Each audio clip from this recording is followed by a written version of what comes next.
Ah, Monday. Monday evening. Salutations, class, and welcome back. Today we're having a bit of a different game here.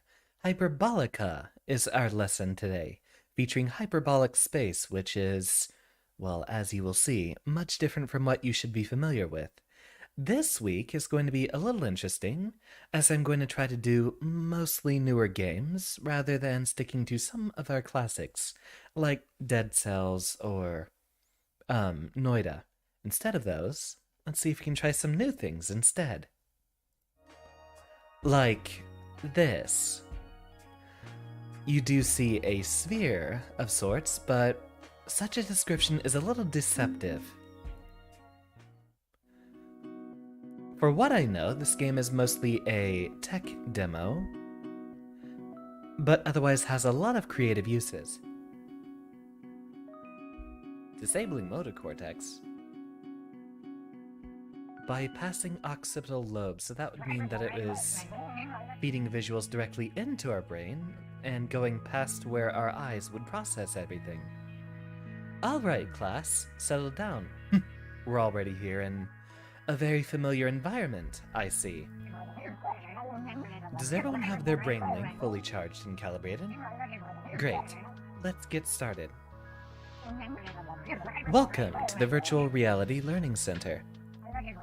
Please check that you are in the right room. You won't be receiving any credit if you're logged into the wrong room. Ah, welcome, Sochil, Mitsura. Mitsura, welcome. We're going to take a trip into some rather headachy hyperbolic space. I'm Mrs. Euclair, probably in reference to Euclid, and I'll be your geometry teacher this semester. Geometry is such a fun and exciting subject. Yeah, I'm finna fall asleep myself too. Let's go over some of the basics, shall we? Theorem number 1. Every square has 4 right angles. Theorem number 2.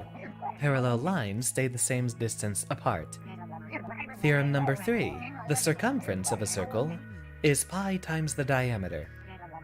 These theorems should be so obvious we don't even need to prove them. Yes, you'd have to be a fool to try and question something so fundamental. And what better way to reinforce these concepts than with homework? My favorite part.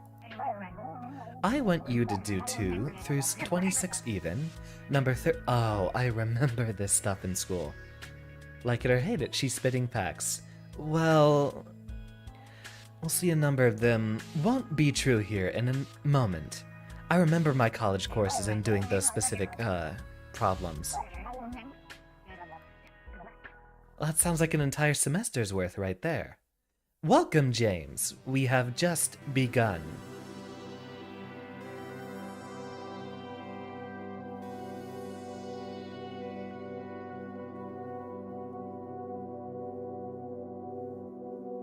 It's like I'm playing Everhood again already. Now, this game is made in Unity, and the programmer decided he'd do a lot of wacky stuff with getting the rendering here to work right. We're going to have a lot of fun very soon. Hey, are you... Oh, hi! Did you come from the Virtual Learning Center? Me too! Wow, we have so much in common. Like 2 peas in a pod. I'm Cornelius, nice to meet you, and welcome to Hyperbolica. It's a hyperbolic world hidden in the BrainLink system. It's only for extremely cool people like us, haha. But I'm just being hyperbolic. Psh. That was a joke. I am an amateur stand-up comedian. That means I don't get paid. Yet. Oh, you want to know more about Hyperbolica? Right. Well, it might look like you're on a little planet, but that's just an illusion. Really, it's the opposite. And I guess lines always diverge here because of, like, geometry or something? Maybe I'm not so good at explaining this. You should just see for yourself. But it's really easy to get lost here, so you'll definitely need a map. You should talk to the Oracle. I think they're in the caravan down the path. Once they give you the map, I'll tell you about an important quest. Super important. Have a look around, but take breaks if you need to. Hyperbolica can make some people dizzy. And that is a formal warning to the rest of you. You'll see how things go here. Down the trail, you say?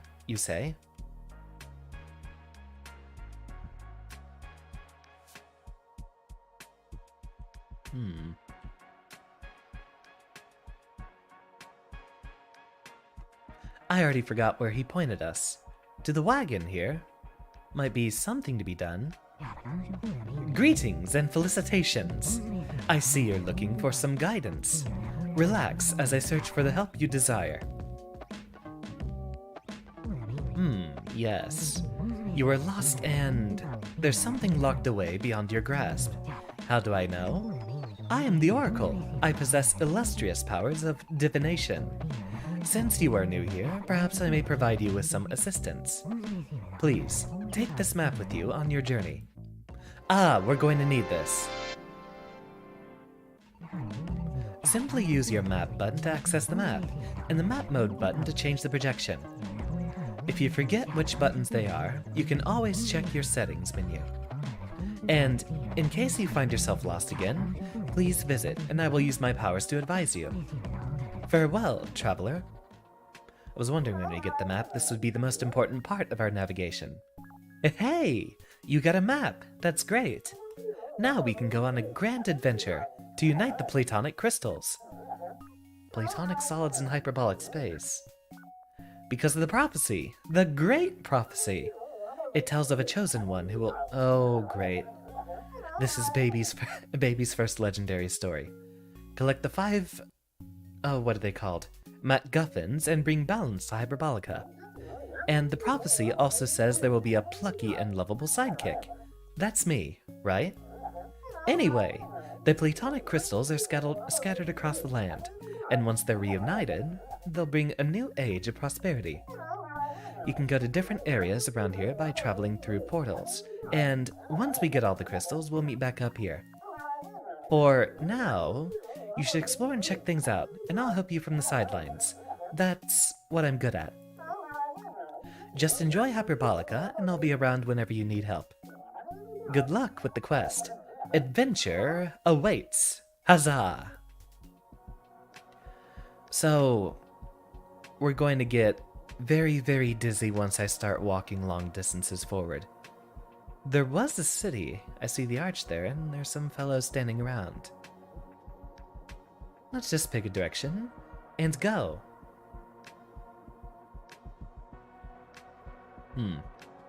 Seems most of our paths this way would be obscured by rocks. We do have a jump function. But we also have invisible walls. So, this isn't quite a planet shape. Essentially here, we have lines that are not parallel when you'd expect them to be. In fact, this would technically be a straight street, wouldn't it? Check this out. Here we are against the wall, and we can generally go mostly straight. But you'll see all of these sort of have a sort of curve to them. There will be a lot of experimentations to go on with the curved space that we're exploring in. Also, you see it eventually turns into straight lines when we get close. But any straight lines appear curved the farther away we are.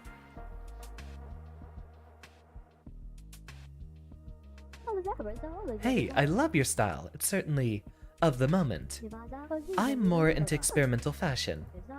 I created my own fashion algorithm. I just look at the seasonal mood frequency, then create an ensemble of off-the-rack... That's a word I've never seen before. Couture.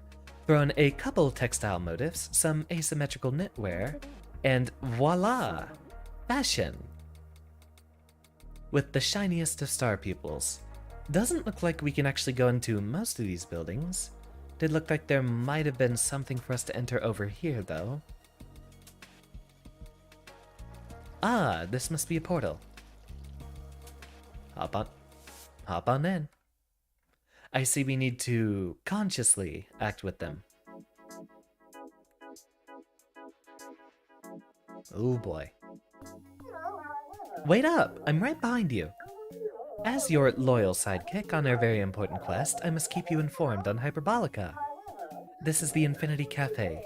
It's bigger on the inside. Unfortunately, I've been banned from going in this week.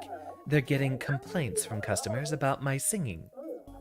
But how was I supposed to know that karaoke night was cancelled? The cafe must be cutting back on events since there's a big staff shortage. It's gotta be really hard to wait tables in a hyperbolic cafe. I wish there was something we could do to help them out. Obviously hinting at a quest for us to be doing here. Hello, welcome to the Infinity Cafe. In case this is your first time at a virtual cafe, let me explain how it all works. Talk, this game does have quite a bit of dialogue. All the food served here can be tasted and smelled via brain-linked sensory processing. We've coded all that into our dishes. While it smells and tastes divine, please note that the food has no nutritional value since it's still virtual. Unfortunately, we're a little short-staffed right now, so the wait is rather long. In the meantime, please feel free to have a look around the cafe. Is there anything I can help you with? I think I'd like to dial back on the dialogue for a moment. Don't forget, if you get lost, the entrance is here in the yellow section. Enjoy the cafe. Okay, so right-click is our map button. Got it. What do you mean it actually comes to a corner? That's disappointing. This would essentially be a square in hyperbolic space, however. Let's take a look around the corner.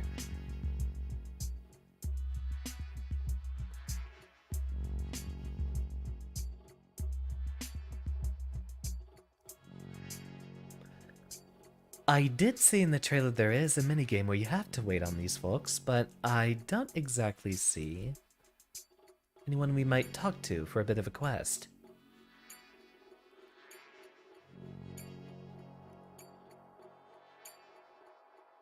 How you two doing? I saw an ad for globular clusters. The catchphrase was, "Globular clusters are an delicious part of this entirely virtual breakfast." Think they might need a revision on that slogan. I think this was the way back. You can tell it's going to be very confusing getting from point A to point B. Yellow section, he said. Oh, would you look at that? I'm already lost. Alright, this appears to be the center. And he said yellow section, so it's... Oh, wait, never mind. You'd think a virtual cafe wouldn't need staff. Very valid point. Okay, this place was much bigger than we thought. Now that we're in the center, we can actually see relatively all the corners around here. Let's actually speak to the staff, see how they're doing. After all, it's not the worst idea to try to help out, or ask if we can. Yeah, I've been there too, buddy. Hey, kiddo, can I talk to you for a minute? It's been a tough week for the staff here. A lot of people are coming to the cafe now, and our servers can't keep up. We're proud of our food and service, but the wait times have been getting longer and longer. If it's not too much trouble, could you pitch in and help us out? Swing by the kitchen in the back of the blue section. I promise we'll compensate you for your hard work. Thanks a million, kid. So yellow takes us back to the entrance, and blue over here is what we'll be looking for. And somewhere back in here, we should have the kitchen. Ah, this looks to be the place. The lunch rush has all our waiters completely swamped, and these dishes need to be delivered as quickly as possible. Could ya help us out? Sure. Great. Because this cafe is so big, we gotta move really fast to get the orders out on time. So I hope you don't mind if I put some roller skates on ya. When you find the right table, just throw the grub. We're in a hurry. Ah, we gotta go fast. All the way over here. Close. Back in this way, and now we have to navigate with rather slidey movement. Oh. Alright, I think we can do this. Heck, I'm already getting dizzy. And I'm the one driving.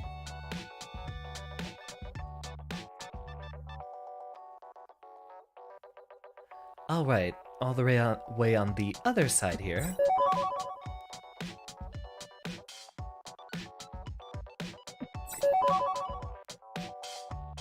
Ah, this way. Which is probably way on the other side. Ah, no, we're still in the green section here. 7 out of 10. I think we're doing great on time. We're almost there. Really, the biggest issue is I have no indicator where the crosshair is. After we make our first delivery. 10 seconds. We can do this. Unless it turns out you're secretly way on the other side of the entire facility.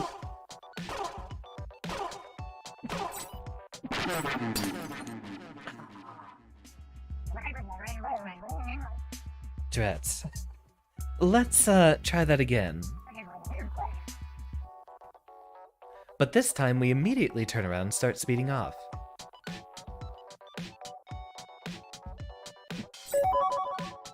Keep up our momentum. And it will be a little difficult to expect where we're supposed to head next, but now my throwing arm should be a little bit better for this.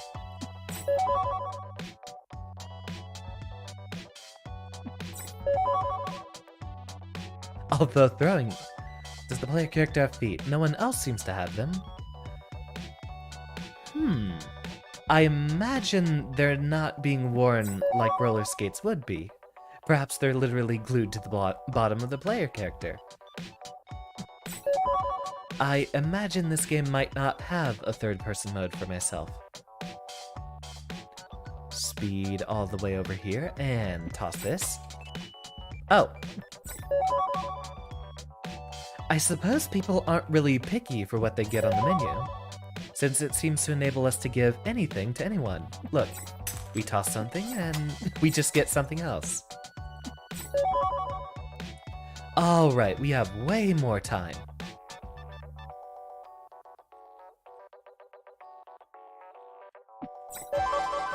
Excellently done, and with 8 seconds left on the clock. You did it, kid! Thank you for your help. Someone in our staff mentioned you like platonic crystals, eh? Well then, this is for you.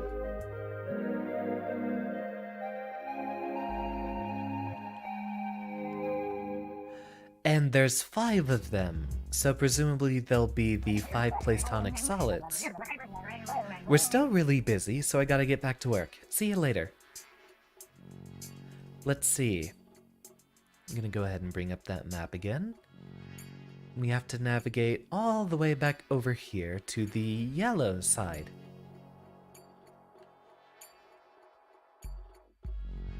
What's this guy doing? Hey, what's up, bro? My name's SuperGuy137, and I'm starting a YouTube channel. I'll be focusing on gaming, commentary, vlogs, lifestyle, travel, and, like, other super original content. I'm a little new to the whole talking to the camera thing, so maybe you can give me some suggestions? Could you help me out with my YouTube channel? Oh, never mind, we do have a side quest here. I wasn't expecting one at all. Awesome, let's get started with the video. What's happening, crew? It's SuperGuy137 here. Dang, I'm feeling hella anxious right now. What should I do next?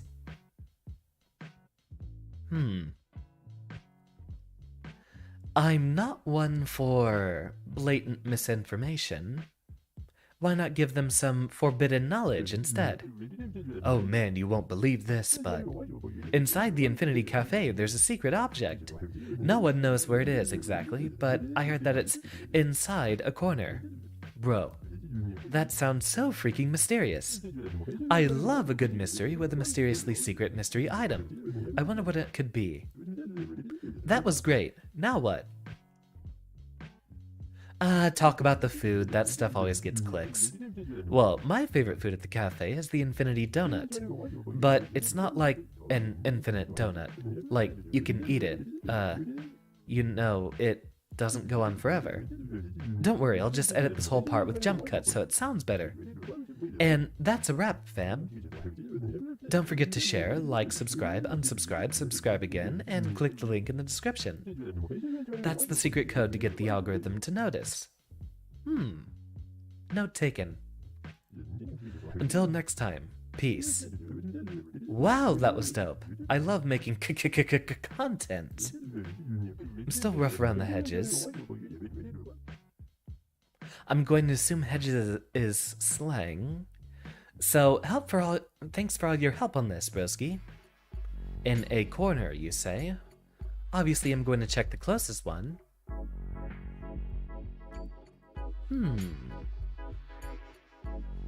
But it could be any corner.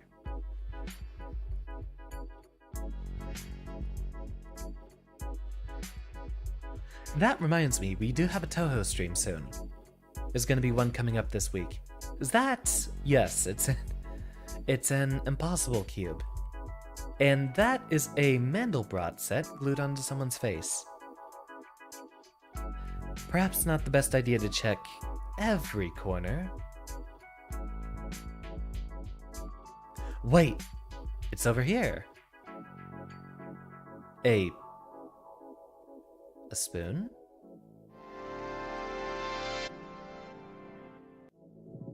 You found a spoon. Period.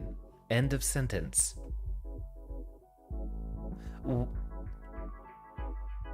No, that didn't change the shape of everything. That's just what it looks like when you actually peer out from a corner. But remember, all of those are straight lines. Just in non-Euclidean space. Non-infinite donut and virtual world where anything is possible. I imagine they just don't have the RAM for an infinite donut. Thanks for delivering those dishes, pal. Those roller skates looked fast. I kinda wish I still had them. It would be a lot easier to ride around in here. We're too far indoors. Let's find our way out of here.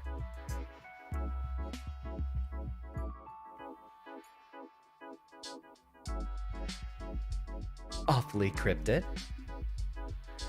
These are not the corners I'm looking for.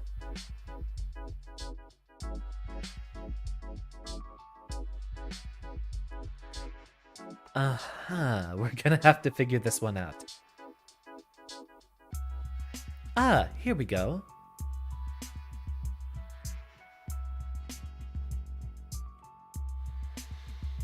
Phew, get me out of this place.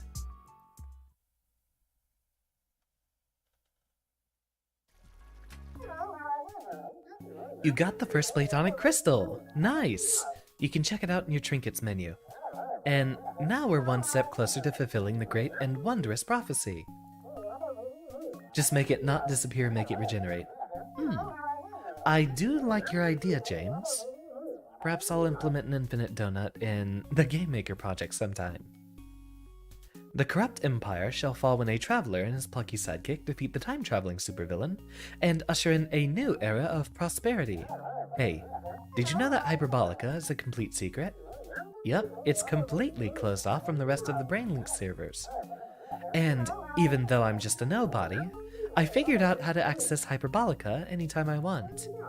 All I have to do is fall asleep with the BrainLink still on, and bam! I'm right back here. That's how you got here too, right? Yeah, I knew it! That's why we're fated to work together and reunite the 5 Platonic crystals. Yay!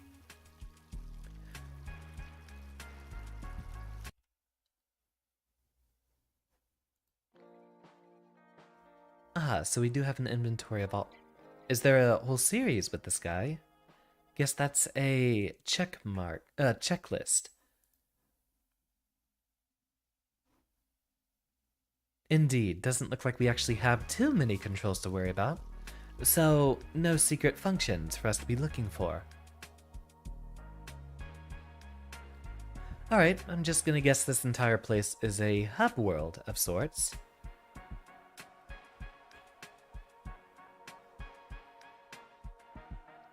And it doesn't look like any of the other buildings are a place we can enter. Ooh, there might be something tucked away back here. No, this just takes us behind this building. Hey, would you be willing to help me out with something? I've been cleaning the windows of the office building here, but I'm just too afraid of heights to finish. And you're a construction worker. Yeah, I know what you're thinking. It doesn't look that tall. That's what I thought too, until I got to the top and nearly fainted. But if you can help me out, I would appreciate it a lot. You don't have a fear of heights, do you? That's great. I'll open the lift for you and guide you through the whole process. Just hop on in and press the big red button.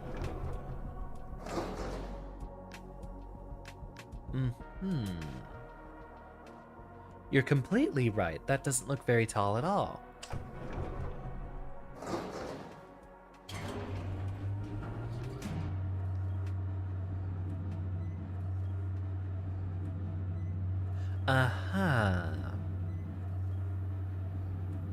Yep. Definitely not tall at all. Hey, I'm calling you through the radio. Not connected would mean that there wouldn't be any way to access it. You got in and they got in, therefore it must be connected. I do think you're digging into the plot here, James. Might be a reveal for us sometime in the future. Hope the trip wasn't too bad. I'll send a squeegee to your inventory. Just wipe it up and down over any dirt you see. And if you need anything else, just use the button to call me. Good luck.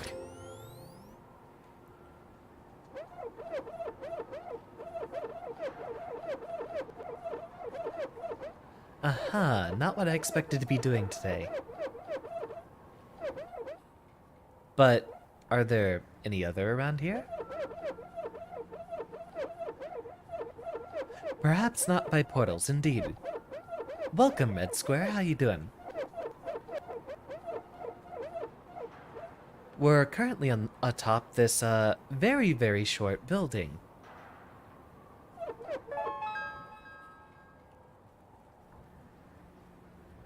That should be all, right? You're all done. Thanks a million. I'll just get the lift lowered now. Wait just a sec. Huh, that's strange. Let me try that one more time. Sorry to say this, but looks like it's stuck. Don't worry though, I have a solution. I'll just open up the gate and you can jump out to safety. But boy, am I glad it's not me up there. See you at the bottom, pal.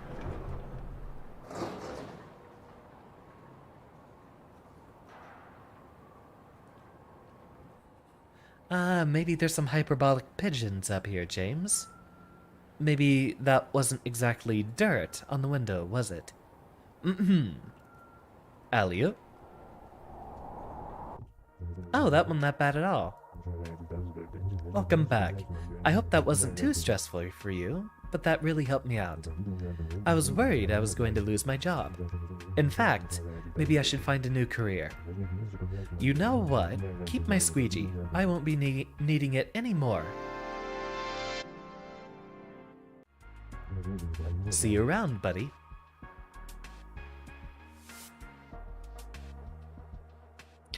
Yeah, it doesn't look very tall at all. Any other buildings of particular interest? Let's see where the map takes us. We have our central building here, which seems to be some sort of a city hall or possibly a library. And mostly, it doesn't seem like the other buildings around here have much to do with them. Alright. Well, this is obviously important. Ooh, this guy's having fun. Hey, didn't see you there. I'm piloting my drone to get some cool pictures of the city. Hypertropolis is amazing. And for your information, I'm a highly proficient pilot and the undisputed champion of hyperbolic drone racing. I've won hundreds of awards, maybe even thousands. So, yeah, I'm kind of a big deal. What? You don't believe me? Ha! That's some pretty brash talk for someone as uneducated as yourself. I've got some advice for you, buddy. Better quit before I kick your butt so hard your topology will need a higher genus. Yeah, that one went over my head. But of course I dare to challenge you. We'll never back down from a situation like this. I'll try to explain it simply for a newbie like you. First one to fly through all the rings wins. Don't crash or fly too far, or you'll lose reception. Alright, blockhead, let's go. Superman 64 time, I see.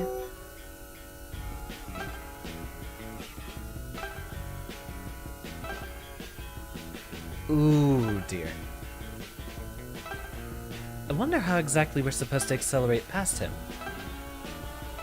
Possibly by taking the shortest distance from point A to B, just like that.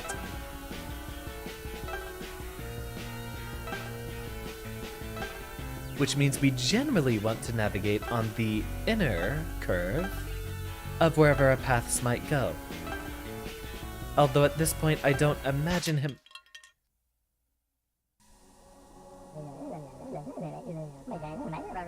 Aha! Well, I definitely don't have enough depth perception to perceive that tree there. Fine.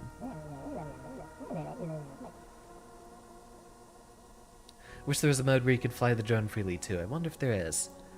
Knowing what Code Parade does, there's probably a couple of different updates which might come. I know Marble Marcher had open source, I believe. I'm not sure if he'll make a paid product like this open source, but there might be a way to change or adjust some things in the future.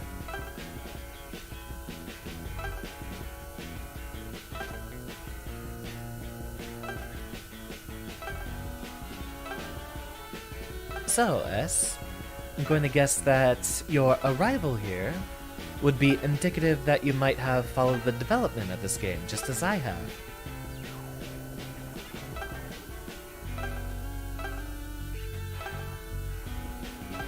I'm very fascinated by... Okay, let's get around the tree this time.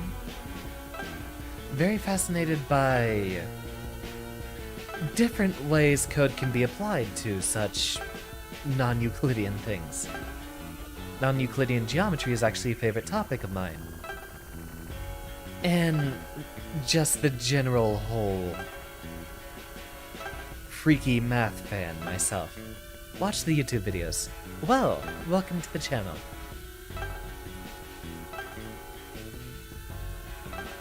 I actually tried messing around with the Marble Marcher source code to try to understand it myself, but it was a little bit over my head.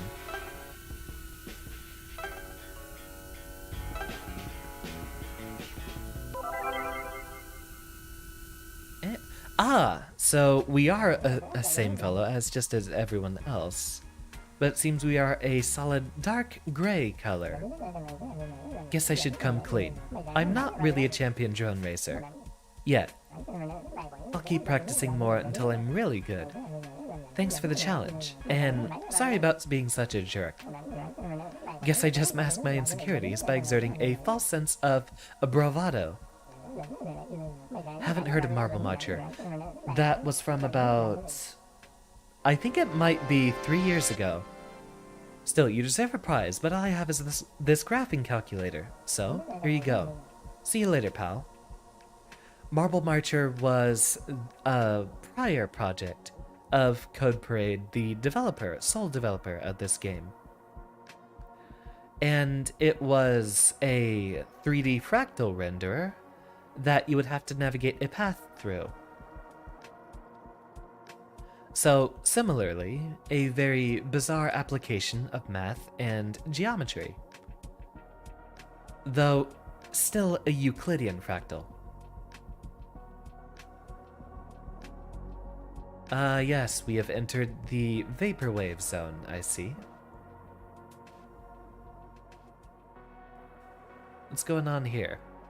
Top Hat, speak to me. Hello, are you interested in visiting the non-Euclidean Museum Obscura? We call it the Nemo for short.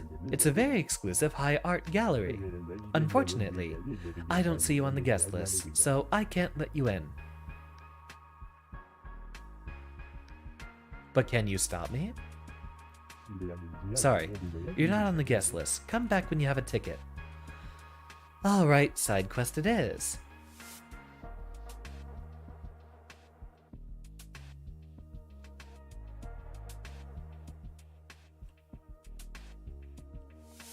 It's kind of funny, you can head along the walls here, and for what appears to be curved at a distance, is more like a straight line when you approach it.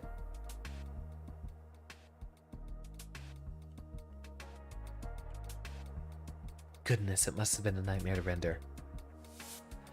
For what I know, Code Parade had to make a bunch of rooms and then a whole bunch of camera tricks. Get the ticket after beating the maze forest area. There's probably more stuff to do around here, so let's keep looking.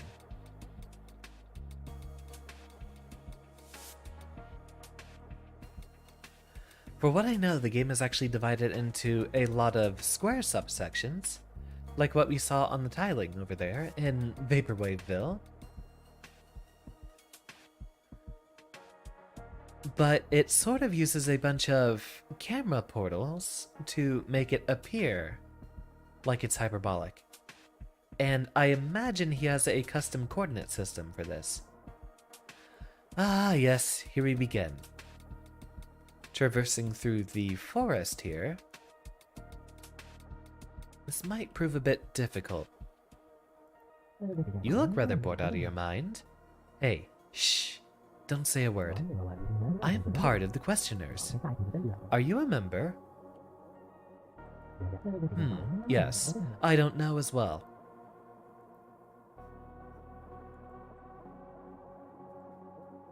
There's probably more information on that later. Seems for the most part... Yep, as you said, this is going to be a maze. Which we can mostly navigate like it was Euclidean, but our map probably won't help us too much in that regard.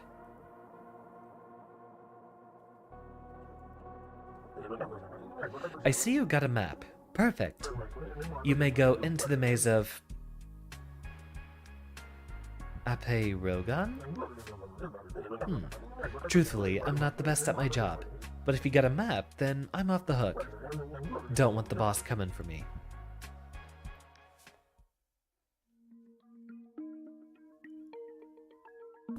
More maze, I'm guessing. Hey, wait for me. I saw you coming through the portal, and I, wanted to follow you. These are the ancient ruins of Hyperbolica. There used to be an ancient civilization here, known as the way before the rest of Hyperbolica existed. Then, the mysterious crash happened, and the Ians were lost to time. It's all part of the complex lore behind the Platonic crystals, I think. Now, this maze is a tourist destination for enthusiasts. It's amazing. You're supposed to laugh? Question mark? They say there's something special at the end of the maze. I really want to know what it is, but I'm terrible at navigation and exploring, so I'll just hang out over here. If you get lost, you can always reload from your pause menu. Well, good luck. So there must be something to read in each and every one of these. It's been 2 centuries of prosperity. As our numbers grow, Nil grants us more space. Translated excerpt from Ian Scrolls. You know, a lot of this seems to have a similar vibe to a number of Spore missions I've played. It has that sort of basic level design premise with a lot of little info dumps here and there. The kingdom of Hyperbolica honors Nil with this garden. May it flourish eternally. Reconstructed from broken Hyperbolican statues. Oh yeah, this is gonna be a mess to travel through. Oh, he's here. Hey bro, do you have time to help me with my YouTube channel? Awesome! It's all thanks to you that my channel is taking off. I got 2 new subscribers. Those of you who are watching and haven't subscribed and or followed yet should probably do that. Let's go! What is up, fam? It's SuperGuy137 coming at you live with a brand new video. I'm here in the ashes of a fallen civilization. It's pretty dope, but also ultra sad. Anyway, let's get right into the video. What should I say next? Yeah, hold off on the sponsor. You might want to put that at the end of your video. This maze is like really big. Yeah, it's got all the best things a maze needs. Long winding paths, dead ends, and a light sense of dread. Oh, and you can always find random things people drop by wandering around. Okay, so what should I say now? Both of these options are pretty bad. But I do love a good prank. Ow, ow, ow! My pancreas is in pain. Bro, you gotta take me to the hospital. It's serious. Haha, pranked ya. My pancreas is totally functional. If that makes you laugh, then maybe it will make my video go viral. Kill 2 birds with 1 bush. Well, that's the end of the video. Remember to eat all the shrimp scampi, and I'll catch you all in the next one. Peace. Heck yeah, that was so dope. Honestly, I'm so stoked to see my analytics on this one. I have a feeling it's gonna be a big hit. Oh yeah, all the chickens are coming to the house. To my backyard. Wait, the chickens are coming to roast? Well, you know what I mean. My channel is growing, hard eyes, mother. And I'm getting all the chickens. Woohoo!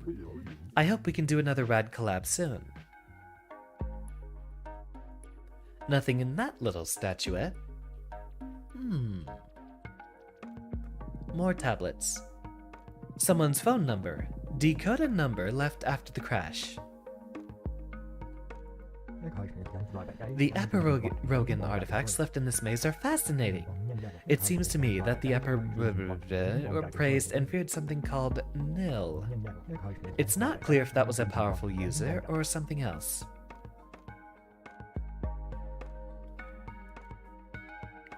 So that's a dead end this way. Kinda beats the purpose of a maze if you have a map to navigate it with.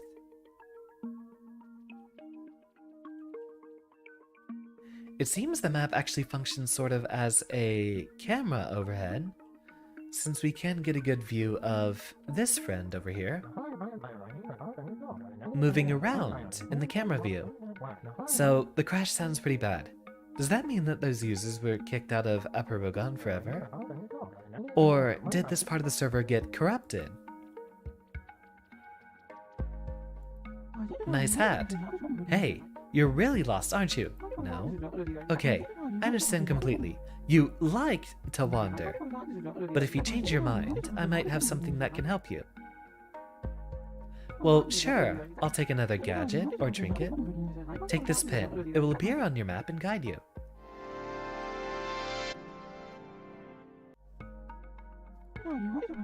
Might lead to some treasure. Who knows? Except now we gotta navigate our way over there.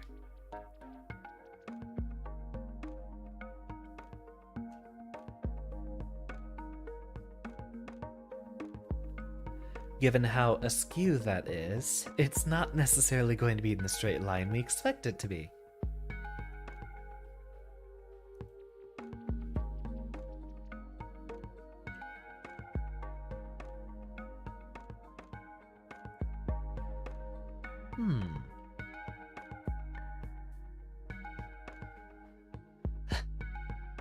Of course, What appears to be parallel or perpendicular turns out to be not quite so much. Luckily, however, didn't look like it was that far of a path away. Also, notice this. Sure looks like a right angle, doesn't it? Going that way, and going that way. Sort of looks like there'd be a right angle here, too, correct? Right angle. Right angle. And again, right angle. Yet, we don't quite come back to the same path we were at before.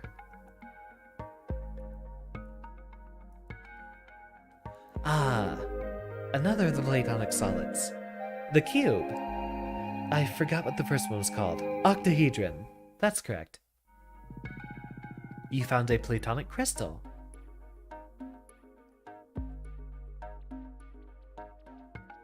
Curious temple. I wish I could actually take a closer look. And now we have to find our way out of here.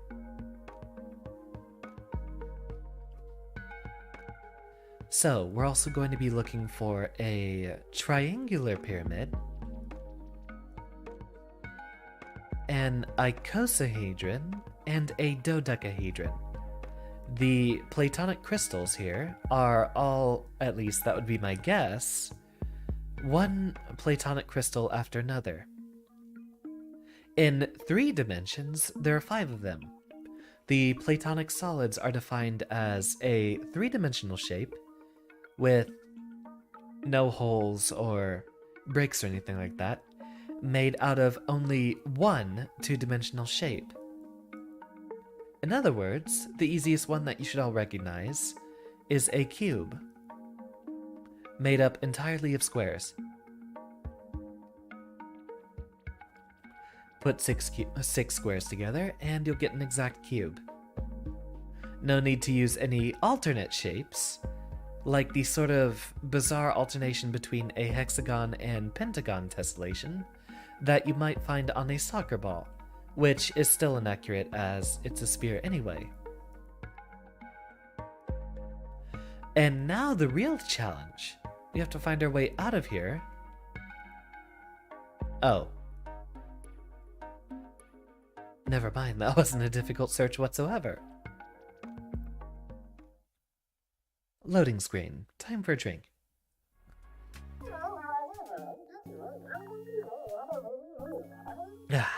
Another Platonic crystal already. That must mean we make a really great team, haha.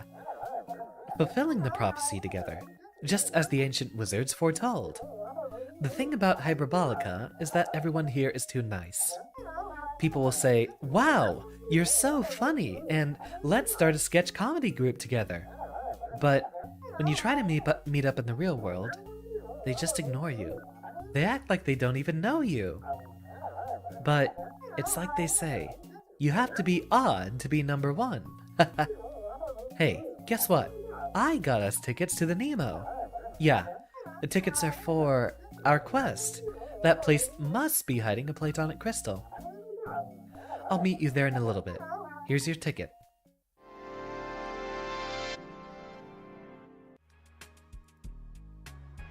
Alright, let's head exactly there. Of course, we might have to navigate through a bit of maze in order to get there. Although it seems like most of those pathways just end up cutting off, so we probably get there a lot easier if you go through the fields. Ah, so this is cool. From here in the starting point, we actually have a good perspective which way to go for any of the different worlds here, of which there appear to be 6 in total.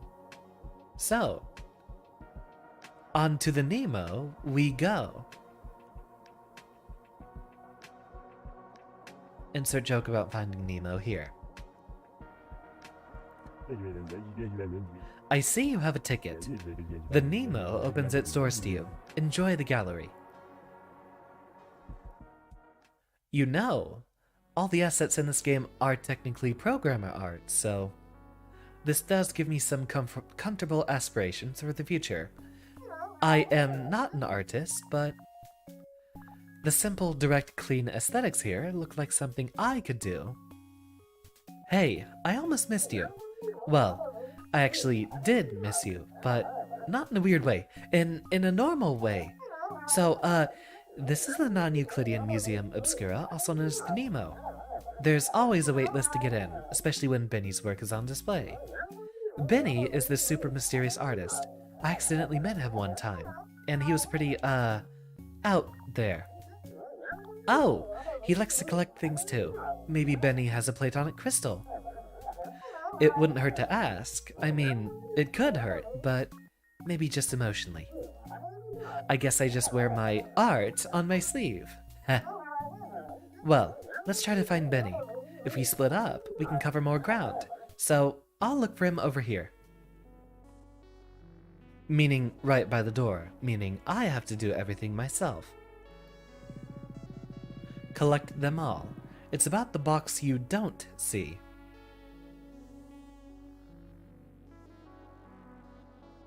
Magnificent. Oh, this is curious. Elia.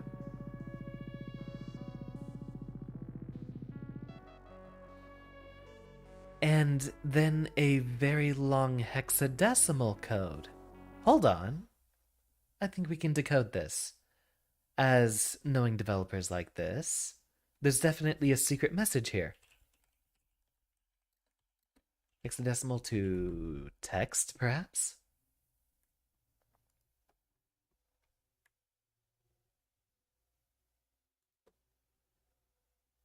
Alright, let's give this a try. In fact, I think I will open up the desktop stream for this size. For this.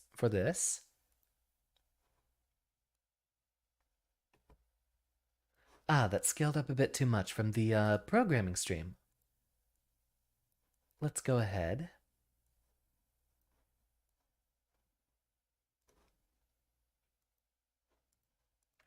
Mess around with this just a little bit more.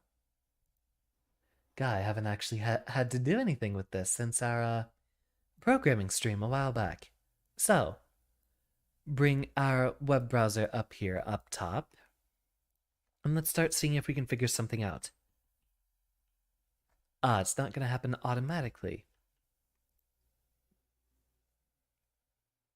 Okay, so every 2 characters of hexadecimal can correspond to a letter. So just keep typing out the sequence.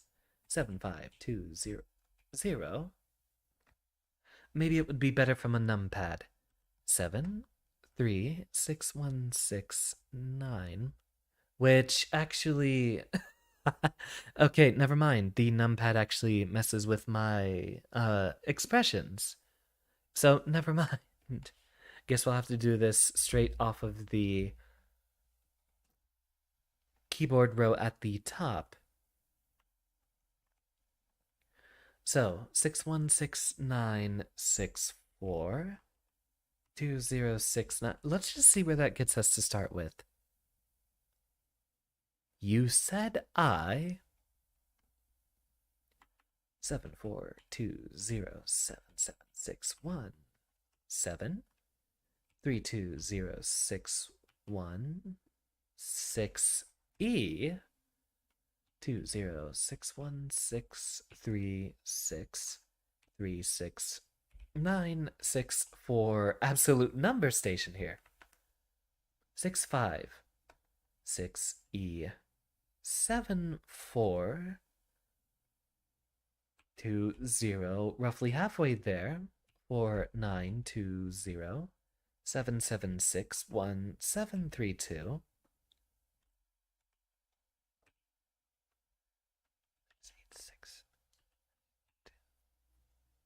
06F6E 6C 7920 6261636 B757 00D0A, and if we missed one number, then that will offset our entire message and screw everything up. You said it was an accident. I was the only backup. How cryptic. Wonder what that could possibly mean.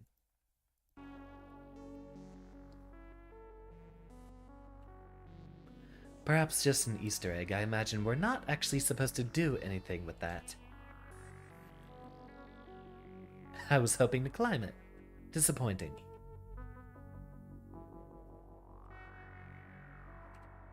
You can kind of see the pixels jittering around a little bit.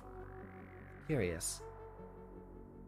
Even though these are essentially supposed to be squares, they converge here into what appear to be 6 triangles.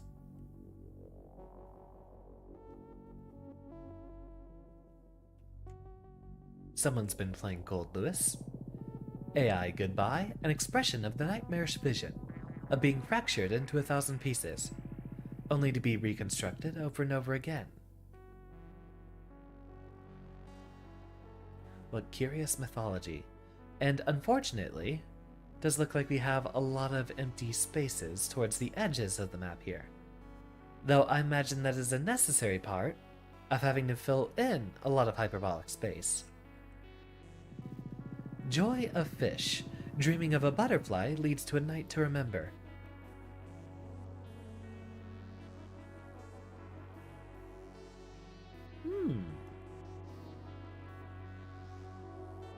Now that is some real modern art.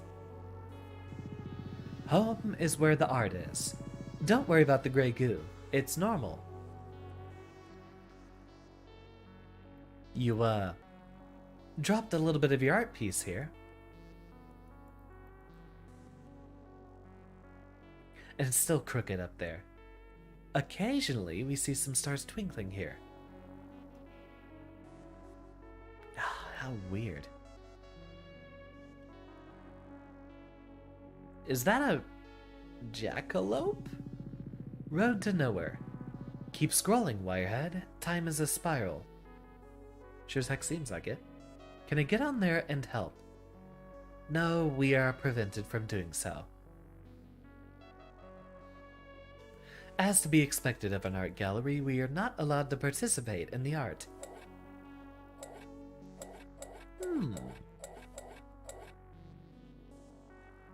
A mirror of sorts.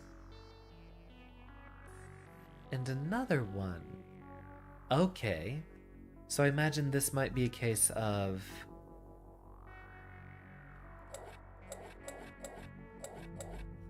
This might be a puzzle that we have to solve using some laser reflections.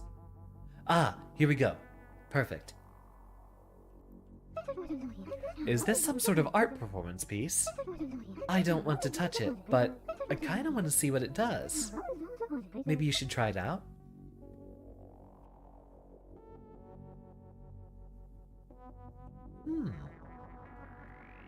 But where are we supposed to get it to go?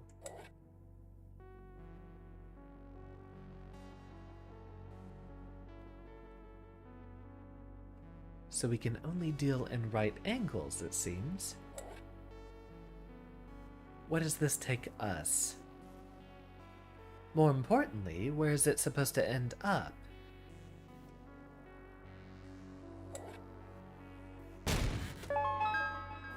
Ah, was that the crate over there?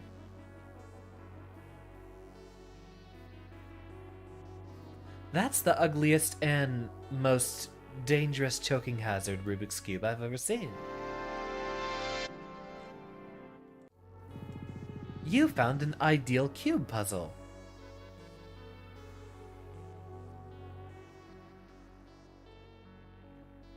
There's someone watching me, I can tell.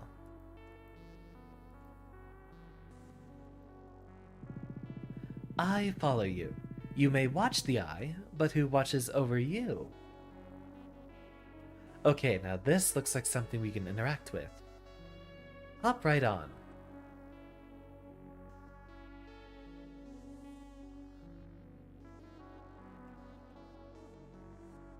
take a look at the world below.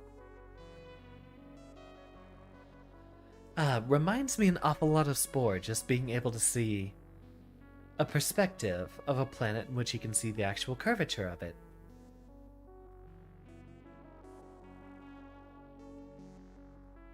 That stream happens eventually, but I haven't figured out which milestone it should be for.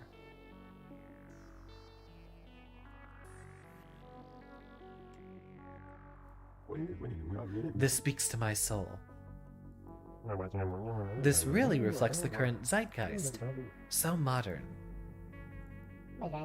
Yes, the way it utilizes color and form. It is definitely a statement only an artist like Benny could make. This art piece doesn't have a plaque. Do you ever just stare at something and wonder, is this art? Like, what is art exactly? Wow, this piece is so provocative, but I still don't know what it means. Welcome back, Harus. We are currently tripping out in non-Euclidean space. Do you think this piece is commentary on the repetitive nature of Escherism, or more of a Dadaist statement?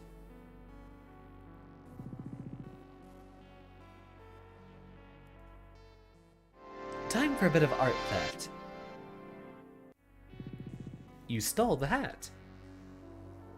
Which I'm going to guess is something important we had to do. But where it leads, I'm uncertain. What? You found something at the end of the maze of... Is it an artifact of some kind? Well, this fella seems to be having some fun. Look who it is! You must be the gallery curator. So nice to meet you. I've seen you speak with the other guests, so I know you're quite the chatterbox. I'm a longtime patron of Benny's work, and I simply love his newest exploration. It's so in the moment, and yet so utterly irreverent. Tears of the Innocent. This deeply upsetting sculpture depicts the destruction of the soul as time inevitably crushes your dreams. It was installed in the city for several years. Onlookers called it the Blue Scrunchie and took selfies next to it. Some form of what might be a double Mobius strip? That would be my best guess. Ah, this fellow looks pretentious. He must be Benny. I'm practicing my meditation technique. Sometimes, when I calm my thoughts and relax completely, I feel someone standing right beside me. But when I open my eyes, they're gone.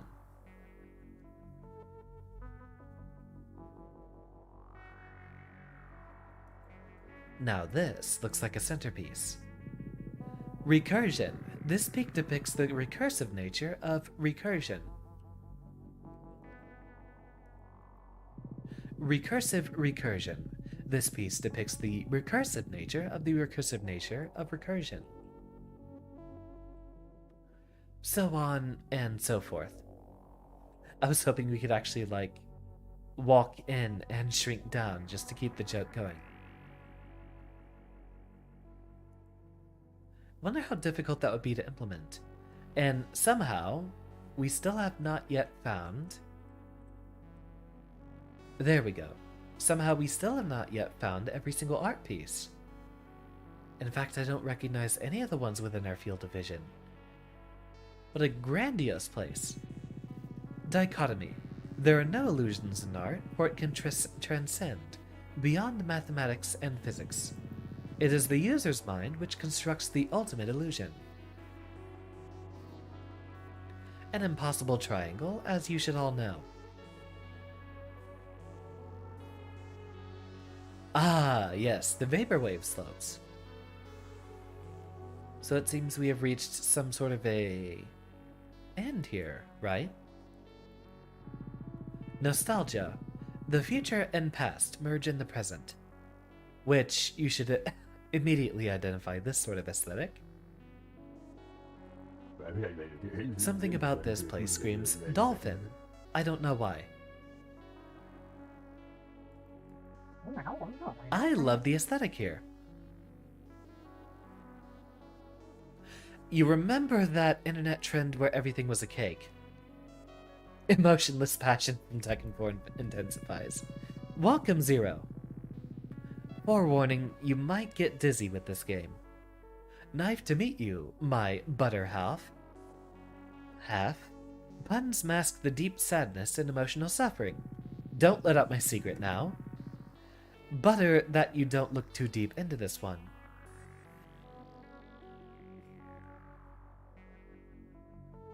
Don't know if I ever saw one that was a bus or a car.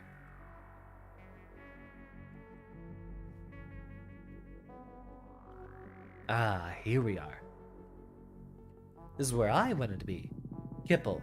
Deep learning from a split consciousness can weather many storms. Ooh, that's a Sierpinski pyramid. Doesn't render any lower, unfortunately. Ah, but we can. Ah, it doesn't even have any collision. Curious. And here's our little ViewTuber fellow again. Yo, buddy, you want to help me with my ViewTube channel again? You rock, dude. Would he just sound like some sort of surfer Chad? I'm pretty lucky to have met. What? I don't know what that voice would be. Only thing I can do is the stereotypical "Chia." I'm pretty lucky to have met someone else who's into YouTube. Recently, I've been thinking about pivoting my channel. I need to do more outrageous things to get eyeballs on my videos. Like doing the taping myself to the wall for 24 hours challenge. So, what if I lose a little self-respect? Subscribers will be flocking to me like seagulls to a half-eaten hot dog. Okay, enough sulking. Time to make content. Hey everyone, it's your boy Super Guy 137 back at it again, with another awesome video. So, what should I say next, my dude? No sponsors. Check the museum. It's awesome exploring the Nemo. I've tried to see all the art and read all the plaques, but I still get lost. Oh well. 'Tis better to have loved and lost than never say never. Uh-huh. I'm drawing a blank. What should I talk about now? Tell me about Benny. I need to know where to find him. Benny seems like a chill dude. He leaves these weird thingamajigs around sometime just to, test people and see what they will do. There's totally a couple interactive art pieces in this gallery right now. Don't forget to like, comment, subscribe, and keep watching my videos. Because, honestly, I'm just trying to chase the next high and reinvent myself before the wheel of irrelevancy crushes me under its spokes. Haha, I mean, art is cool. I thought being a ViewTuber would be a piece of cake. But, bro, it's more like a piece of pie. But, for real, I'm low-key kinda worried about changing my style in vids, just for the algorithm. Thanks for all your help. You totally get me, bro. Walled garden. Within each branch is another branch. Within each self, another self. Take a look inside to see.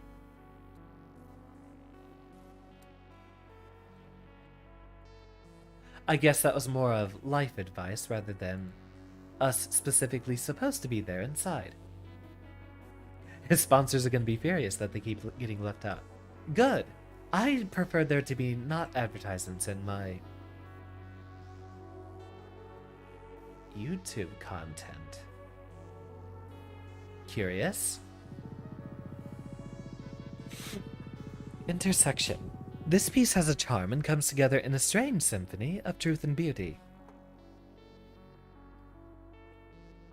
Beauty, I see, but truth. I have no idea what this is trying to tell me. Benny often hides layers of meaning within the art presented. Rumor has it that he even hides items for the audience to find. The Nemo has had trouble with that aspect of his work, as users have liberated items from the gallery. Like a certain cowboy hat. We can peer inside that piece too, but we don't seem to be finding anything. A Utah teapot, presumably. Here's the exit.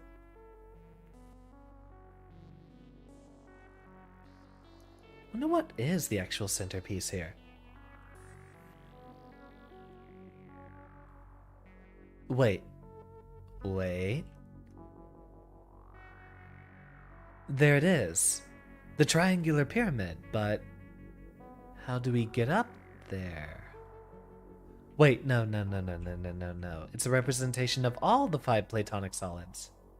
Triangular pyramid, cube, the dodecahedron made entirely out of interlocking pentagons, the octahedron, and then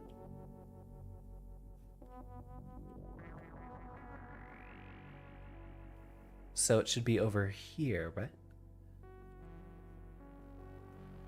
There's a 5th one. Where's the icosahedron?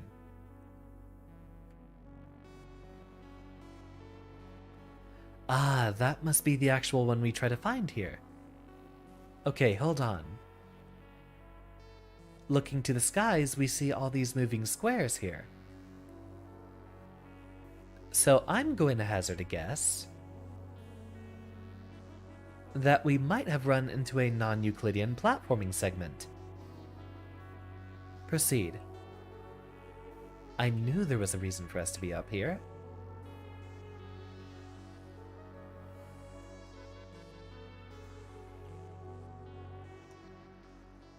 And up here.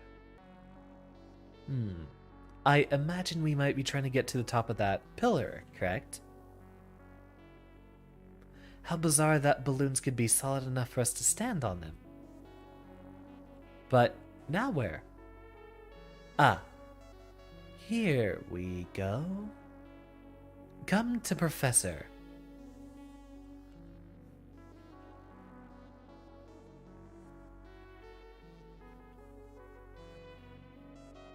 So with the other 4 Platonic solids around here... Ah, this fella looks definitely pretentious with those large circular glasses and the beret. Obviously, this has to be Benny. How charming. Another one has come. Yes, I am Benny. It's been a while since anyone has visited me. You see, I create art to open people's eyes to the truth of Hyperbolica, to bring light to those just looking at shadows. But what if we are only looking at shadows too? And a hand in a higher dimension is trying to reach down to us. Maybe that's just my mind creating its own narrative to cope with. What happened to me? My memories are all entangled in a ball of chaos. The more I search for the truth, the more I get lost inside.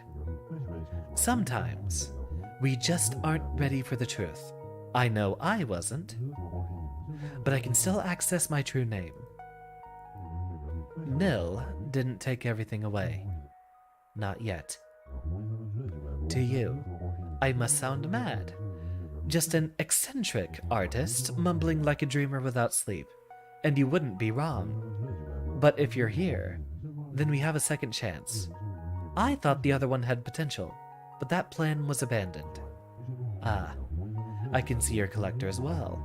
I am quite a completionist myself, so I know what it's like to feel incomplete. I will give you another piece to help you on your way. Maybe you will have more luck with that. And there it is. 20 sides, the icosahedron.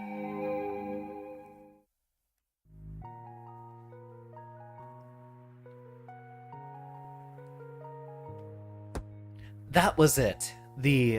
There's 2 rules for Platonic solids. The first one is they have to be made out of a 3-dimensional shape, a 3-dimensional hedron, made out of copies of the exact same polygon. The second rule is that the polygons that construct it have to be regular polygons. All sides are the same length. I hope you keep collecting other things too. Come visit again if you ever have the whole jamboree. And one more thing. Be careful out there.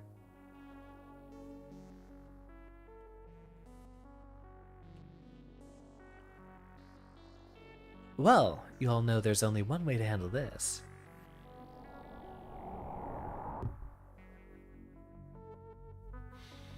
Now, we must take a moment to think.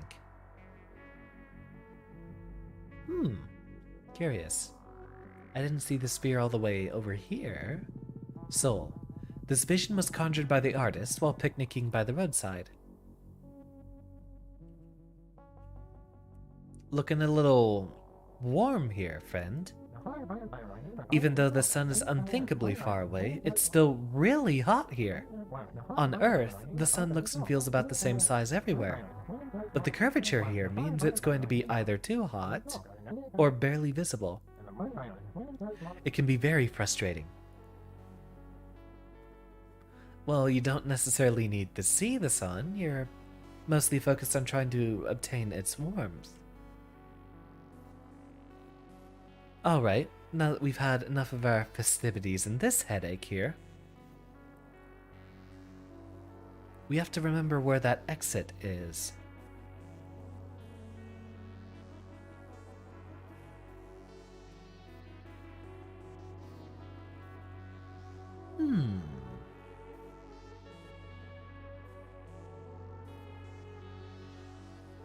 We should be able to see the exit from here, since we could see this place from the exit. I was waiting for someone to make the Guilty Gear joke, Zero. Thank you. You've done my work for me. I mean, there might be Necronundine around here. I considered mentioning it to my friends, but I know it'd be nothing but Guilty Gear jokes.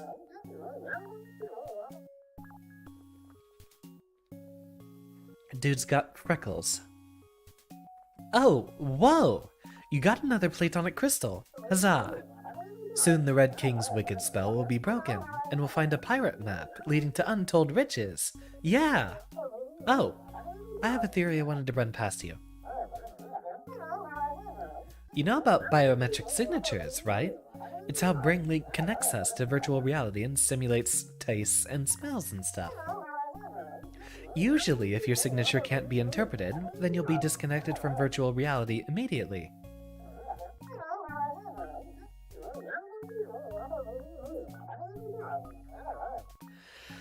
Fine, Zero. I suppose I'll have some use for that in the future. Unless, and this is really rare, some people have special signatures that can bypass the security screening. The maintenance system won't notice, and you'll be logged in like normal. It's a super rare edge case, but I think I'm one of those people. Why else would I be able to access something so super secret like Hyperbolica while I sleep? Sorry, you can stop me if I'm boring you with my theories. You're probably really busy right now solving puzzles and being cool. Yeah, let's continue our journey to find the rest of the crystals.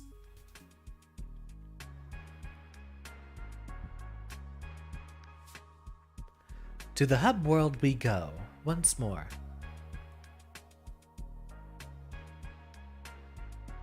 Right here, the signpost, I believe, marks the very center of our map.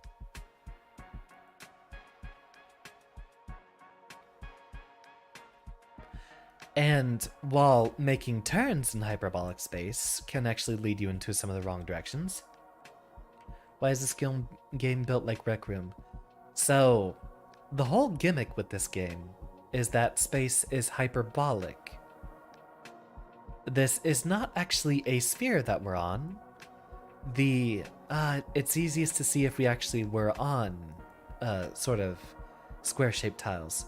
Let's head back to Vaporwaveville just for a moment for a demonstration.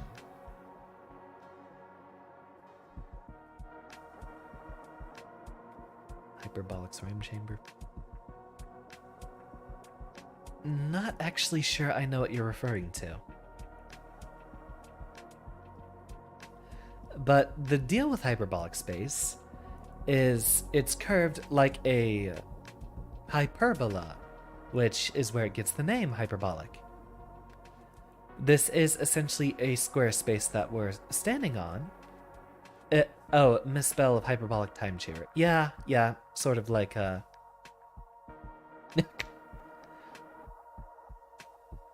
I'm guessing that was a weird artifact of speech to text, I would assume. Yeah, hyperbolic time chamber, which hyperbolic usually means some sort of an exaggeration, but in this case we're referring to a hyperbola in the terms of math.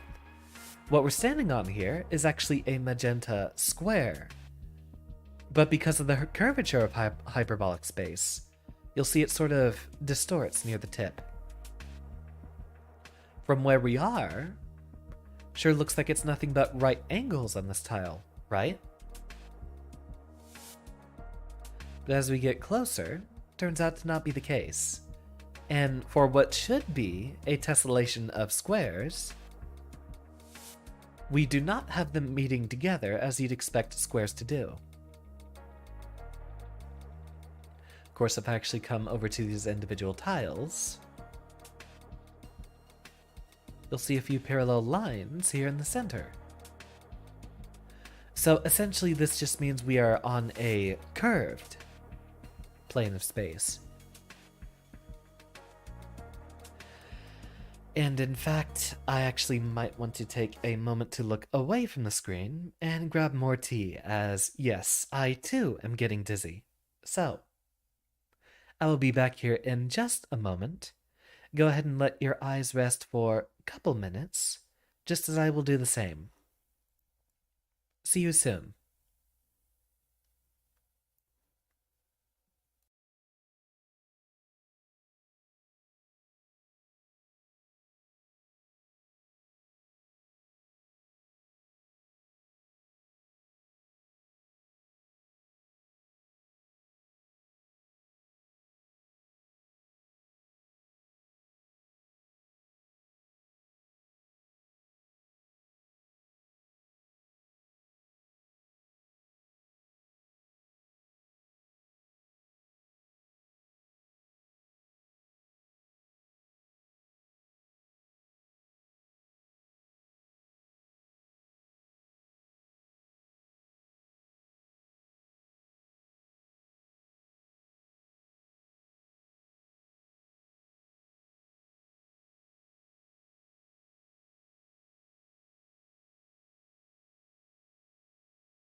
And allow us to resume. Yeah, turns out I only need maybe a couple minutes to rest the eyes. But we should be back to business as usual now. There should be 2 more solids for us to find, but I have a feeling that won't quite be the end there, will it? Ooh, are they gathering for a rap battle? Hey, are you here for the beat bop battle? Oh, you never heard of it? It's kind of a niche thing. Basically, users pretend they're actually their robot avatars and challenge each other to rap battles. I know, they're nerds. I don't really get it, but that's probably why I'm an impartial judge. Anyway, Those two over there are MC D-Rom and Lil Indian. They've been trash-talking back and forth for a while now. How annoying. Hey, why don't you go chat with them and their crew? Then maybe you can help me pick a winner during the battle. Why do you have a construction worker on your team? Curious? I'm the reigning champion of beatbot battles. I practically invented the genre. It's all about the technique. The fundamentals have to be solid before you break the rules. That is true. In the case of cartooning such as art, you have to do a lot of exaggerations and rule breaking, but in order to properly break the rules, you need to understand the rules in the first place. I'm a huge fan of MCD-ROM. He's really inspired me to get into beatbot battles. Sure, some of my friends think this is just nerdy LARPing, but it's all about the lore. The lore! You know, maybe I should do a Xander lore drop for our 1-year anniversary. Which arrives in only 3 months, can you believe it? MCD-ROM is an old school beatbot battle champion. The last guy who fought him got burned. Hard. We take beatbot battling very seriously. You gotta really believe you are your robot avatar to write the best rhymes. Lil Indian is innovating the beatbot battle scene, and after this MCD-ROM will need a new power supply. Get it? Because he's going to be shut down so hard that his power... Okay. I'm just going to leave the jokes to the professionals. Lil Indian is going to end him, if you know what I'm saying. Lil Indian is a comedy roast master. His creativity is off the charts. Yo, my name's Lil Indian. I kinda fell into beatbot battling after making fun of some nerds role-playing as their avatars. Well, it turns out that I'm pretty good at roasting people, and got some fans from that. Haha, that was unexpected, but it's a fun hobby. Want to help me decide who's the better beatbot battler? Alright, let's do this. To my right is MCD-ROM, the reigning champion. He's old school and his crew is dedicated to him. And to my left is Lil Indian. He's the new kid, but he's got great talent. Let's keep this civil, you two. Time to lay down some beats. Slow to a crawl? Think you need repair. Operating system is a glob of malware. You can't keep up? I see you out of breath. Better quit before you get a blue screen of death.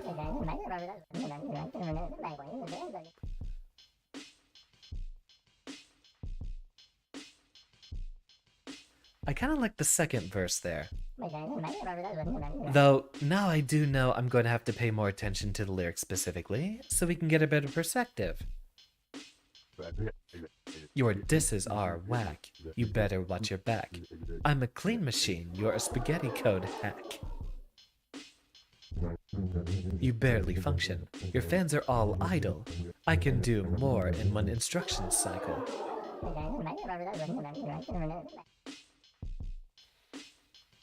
I kinda like the spaghetti joke here.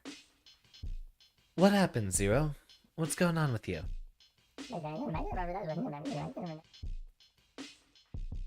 Come on, boy, you gotta have some better rhymes. I'm the undisputed champs. Yeah, you stand in terror. You fumble through your lines with a ooh, that's spicy. The sparks you wear, are they trash from an alley? Your face belongs in the uncanny valley. I like D-Rom there.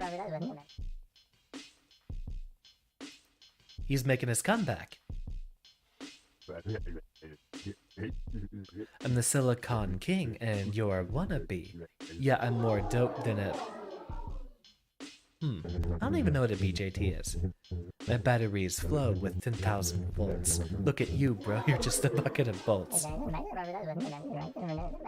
BJT fell flat, so I don't really have an answer there. There's gotta be a tiebreaker. It's kinda cute that you parrot my flow. But I'm still the 1 and you're the 0. Which has a double joke with the binary here, being robots in code. I move my data, I ain't got a preference, but your mama's so fat, people pause.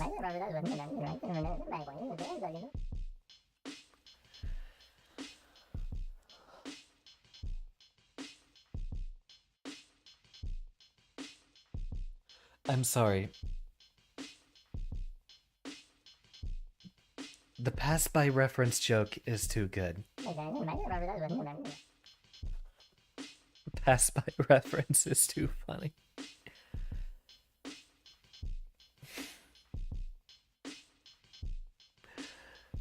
As for your issue, Zero, I just recommend you don't stop the flow. That's really the only advice I have for you if you forget something in about 2 seconds. And welcome, Kayla. Good evening to you. Those are my choices. Alright, calculating the score now. The bot with the most points, and the winner of Beat Bot Battle is... Lil Indian. Well, that was entertaining. Like, in a weirdly wholesome way. Thanks for all your help. Please, as a token of our respect, I want you to have this mic. And another collectible in our hands.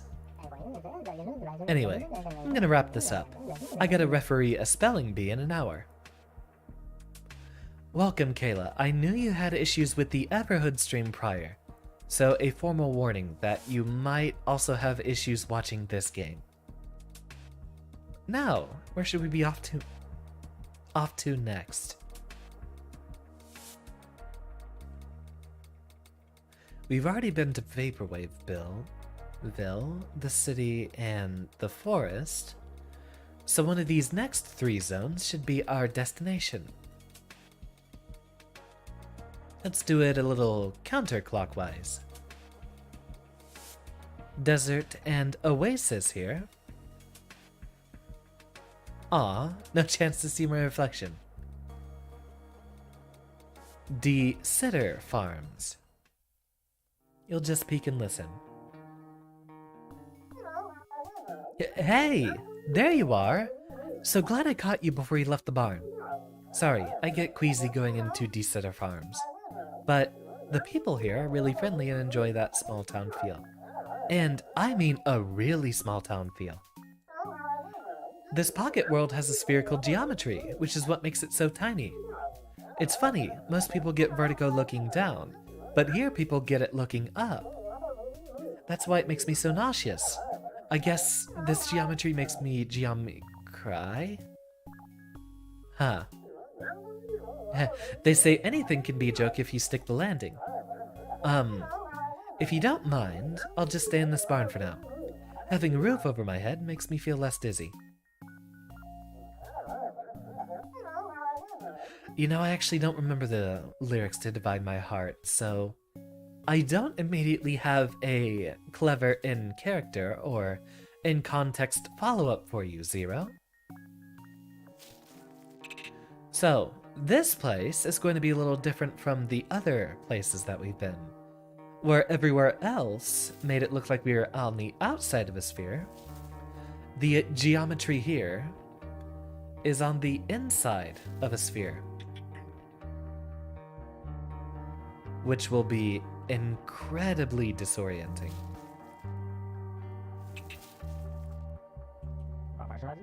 Howdy, stranger.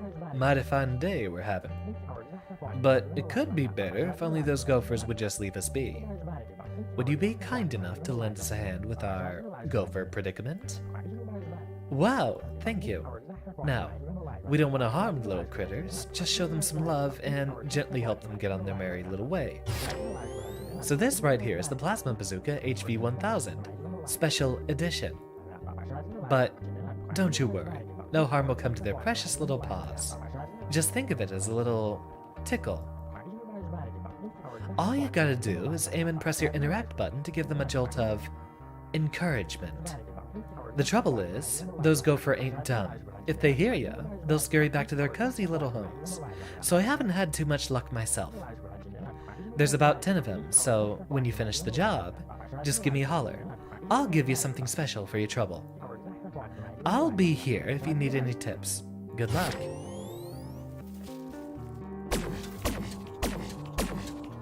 Not what I expected to find on the farmstead.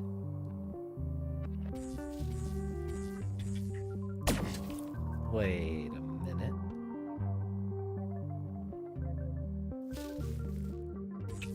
Is it affected by gravity, or is that a byproduct of our geometry here?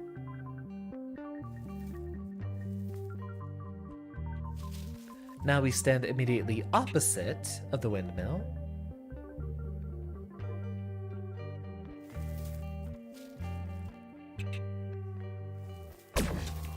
Strike back? Is that what he says? I always heard that as swipe left in that song.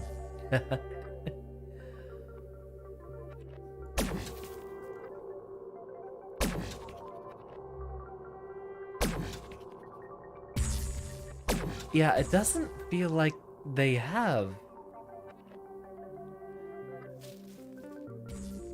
It doesn't feel like they should have, gravity.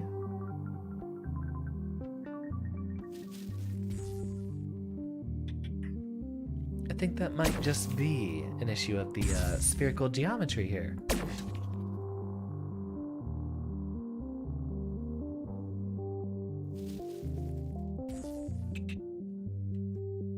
So if I aim directly up, what do we see happen? It's actually coming down on the other side, but you will see that a lot of the objects in opposition to us, I think it actually is just going in a straight line, but with the way the camera rendering works, when it gets far enough on the other side,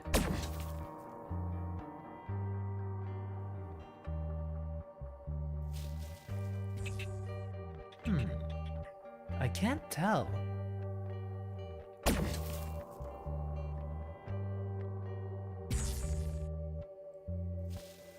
Yeah, definitely is really confusing to look at. But that's the entire purpose.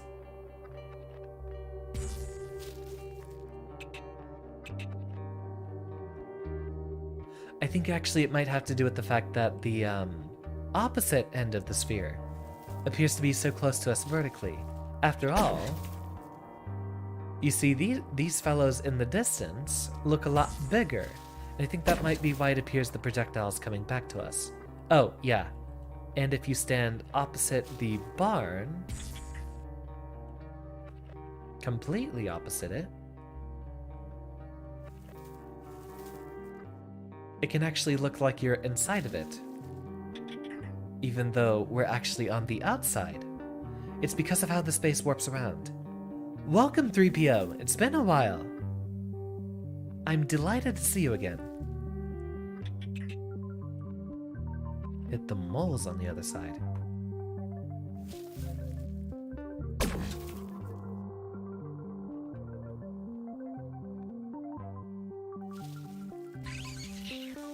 Aha! That's exactly how that happened. How have things been with you, 3PO?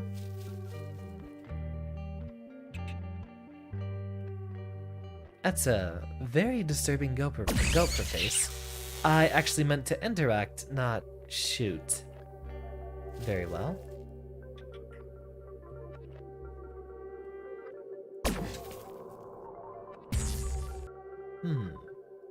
I think they hide from us if we might get close, so our best bet... Yeah, I'm still absolutely loving this, 3PO. Actually had a really big boost in success on the Hyperbolica Release in Guilty Gear Strive. And this week, I'm going to see what I can get out of doing nothing but new games. Indeed. Do you have anything you'd like to elaborate on that, 3PO?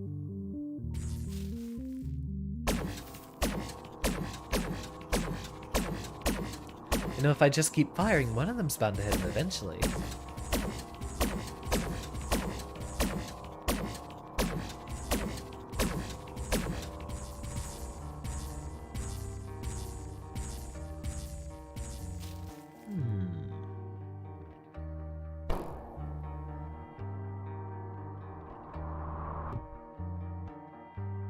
Ah!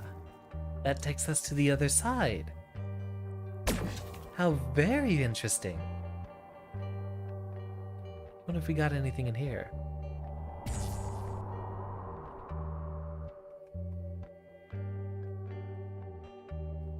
Yet another portal. I see you. I see you.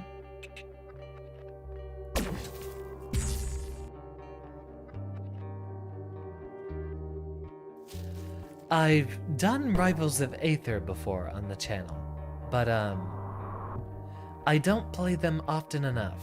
But thematically, I like them. Conceptually, I like them. I actually don't play enough fighting games as I should lately. But that's more of my problem than a problem of any of the games. I do want to get back to Rivals of Aether content sometime.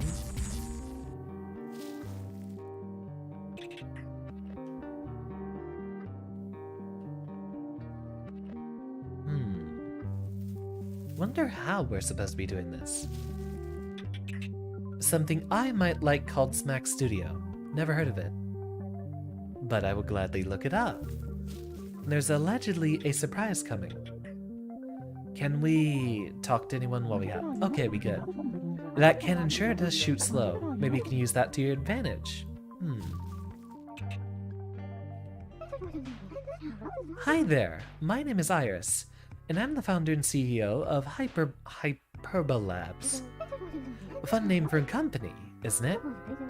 I've been in a startup accelerator program for a few months now, but I haven't found a product market fit. That's why I'm talking directly to users in Hyperbolica to help identify problems I can help solve. Sorry if it sounds like I'm only befriending you to extract information, haha. Because that's totally not true. Could you listen to my new product pitch? Fine, while we're already here in this dialogue box. So, I heard the farmer's sheep escaped into the 4th dimension, and they were so upset, they needed a better way to lock their gates. And that's where Hyperbolocks come in. More like Hyperbolics. It's a brand new security solution for your multi-dimensional and non-Euclidean needs. Hyperbolocks, I keep reading that as bollocks. Zero, you're just gonna have to deal with being a black sheep. Keep reloading, and make sure you concentrate. Keep all your things for leaving this dimensional plane. Do you have any product suggestions? Yeah, change the name. Huh? What's wrong with the name? Hyperbolox. Oh, yes, that's a great suggestion. Let's change the name. Wouldn't want to get misconstrued. Thanks again for your feedback. Hyperbolabs is in lean startup mode, so my next step is to pitch to investors and get the ball rolling. Hope we can chat again soon. So you say they look away from the cannon. What if I...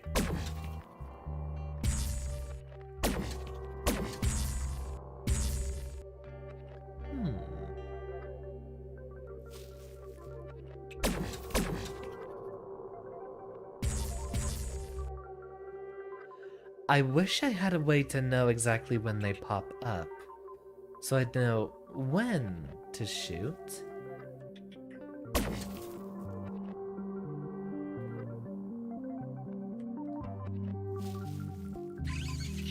There we go.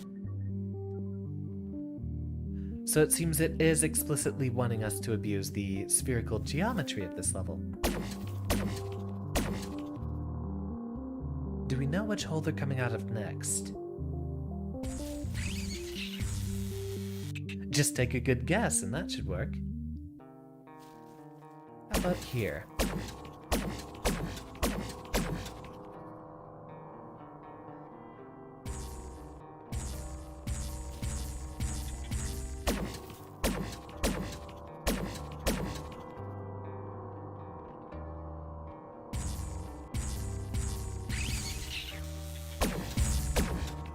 Alright, I think we're getting a hang of this. We just have to fire them from a very long distance. Perhaps they show up on our approach. At least it sort of feels like that.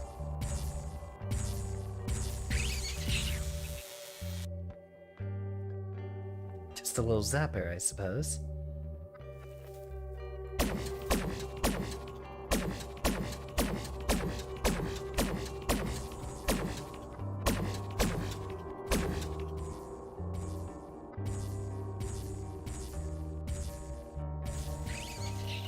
There we go. What holes do we have left? Ah, this one.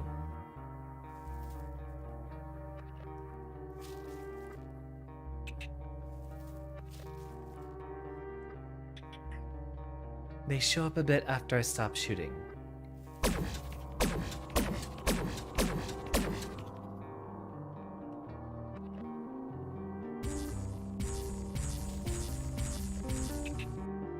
So in general, we want to maximize the distance that they travel. Alright, yeah, I see it.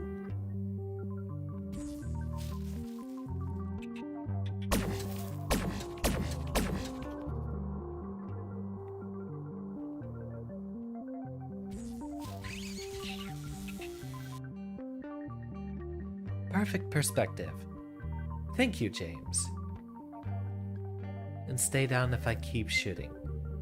So there should be one more hole left, I believe I saw.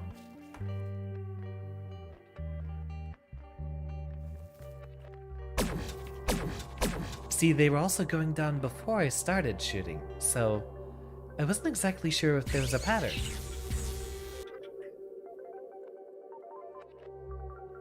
We're still not done yet. Yeah, they were going down on their own, so that's why I was getting confused. See if we can meet him on the other side.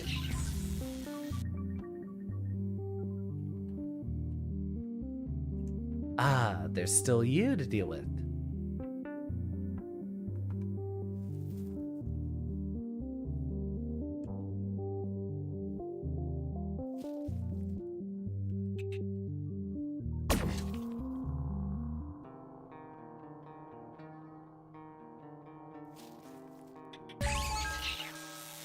Wonderfully done. It was like 8 of them. Who's the fellow I was talking to? I believe it was this guy, right? No, he didn't have wheat in his mouth.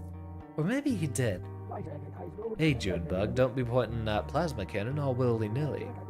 Just find the right angle and shoot once.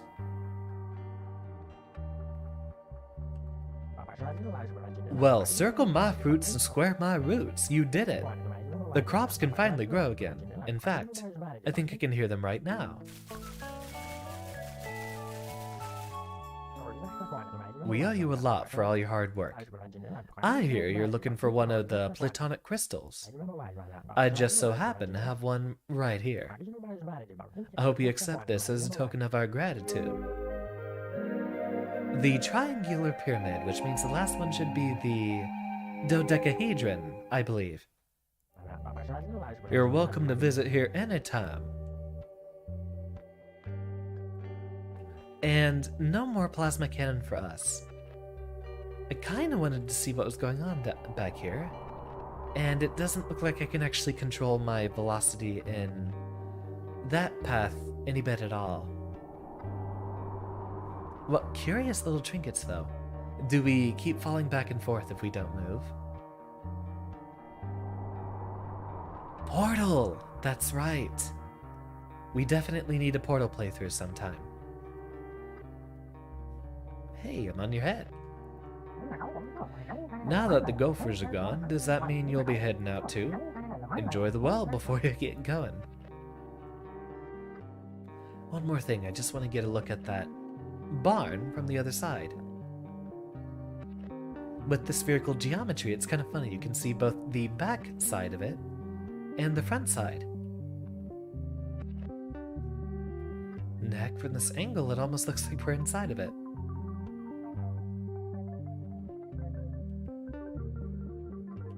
And if I just keep moving right, you continue looking at the same spot while the world rotates around it. as it would be if you were on the inside of a sphere. What a very small town world it is, indeed. The graphics here remind me a lot of Human Fall Flat, which is another game worth playing sometime. I might do that with a friend or two. Hey, just one more Platonic crystal to go. Yeah, I'm excited. Ha. Just as the prophecy said, only the Chosen One can harness all the elemental forces and stop the Quantum Empire's Doom Laser. Welcome, Fiora. We just left a zone that had a spherical geometry, or in other words, the inside of a sphere. Here, we are in a hyperbolic space. Man, you're just so good at so many things, and I'm just there. I've always been shy.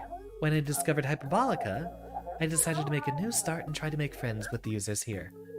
And I made a couple buddies who really thought I was hilarious. We would just laugh and laugh. But then I logged off and decided to find them in real life. Big mistake. It didn't go well.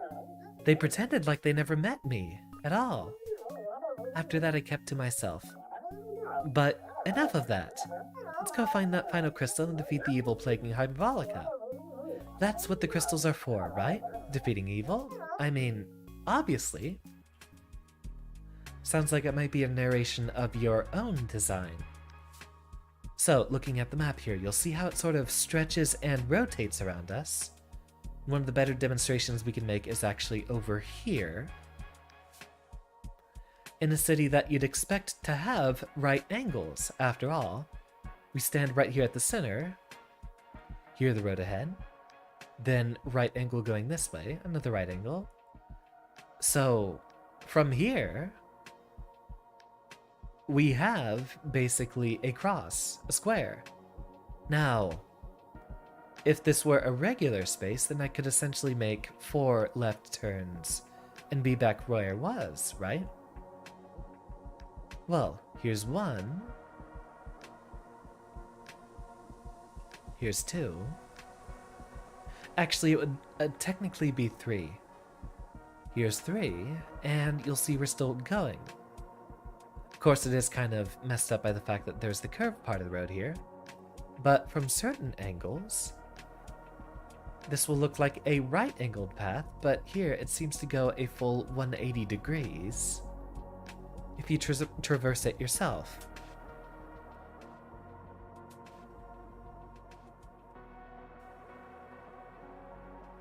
And yet, if we approach the building corner here, it's not quite a 180 degree bend, is it?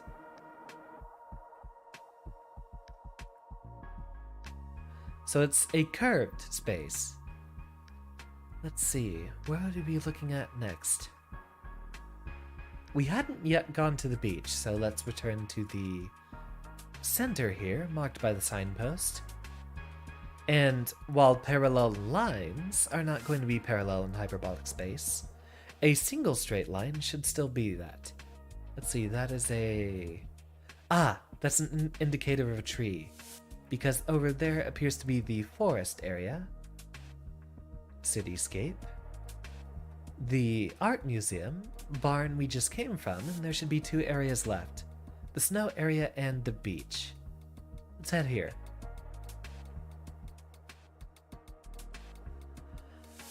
I don't think I'd like hyperbolic space in Minecraft just because curvature doesn't mesh well with blocks like that. But with the immersive portals mod, I actually really like the non-Euclidean spatial maps that a lot of people have made.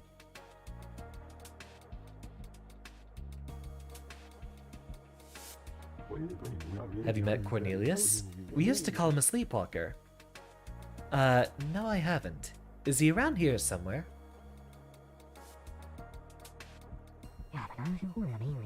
Hyperbolic space in Minecraft would be nuts, though. There are those shaders that really make the world bend around. I've seen, one of my favorites actually does make it kind of like a spore planet, where it renders as if you're standing on top of a sphere. Would be really interesting making 3 right turns in Minecraft. 1, 2, 3, yeah. And not ending back up in the same space. I love bringing snacks to the beach. I made my special cucumber sandwiches. Yes, that's the full body cringe I love to see. Really? I didn't think that bad. Was that a... I don't think that was that bad of a pun.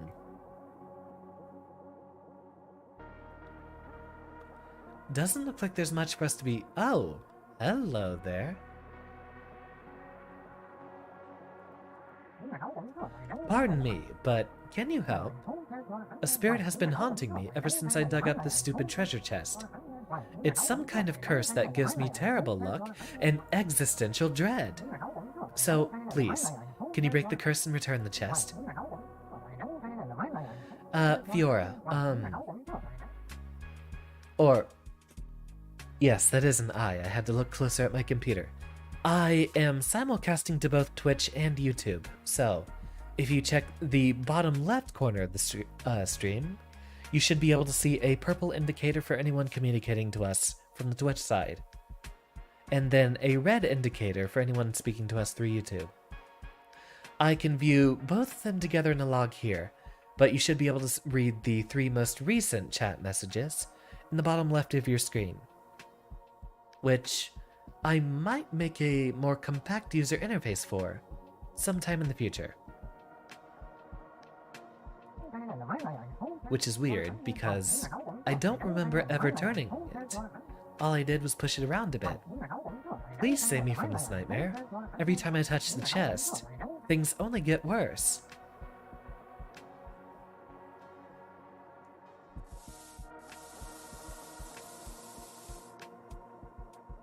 Ah, here we are.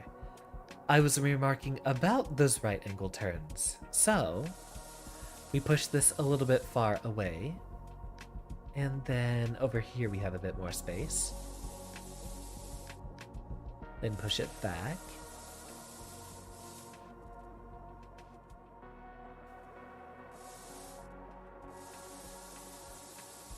You'll see now it is slightly askew. If we keep doing this... Remember, we are only translating this in straight lines.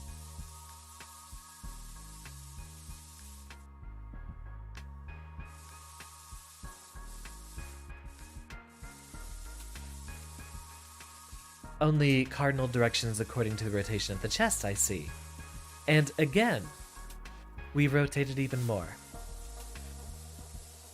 So, because this is not a Euclidean space, you can essentially get a rotation out of just pushing an object in straight lines, because of how the space rotates around you, being curved and all. Of course, I don't know why this fellow would have decided to push this chest multiple times, as in order to get this 90 degree rotation. Wait, no, it does have to be the other way.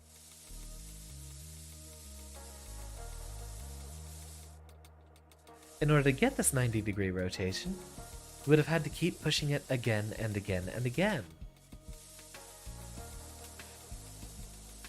The chest will rotate more the further distance away that we push it.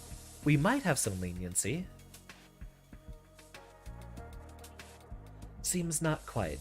So let's slightly undo our step.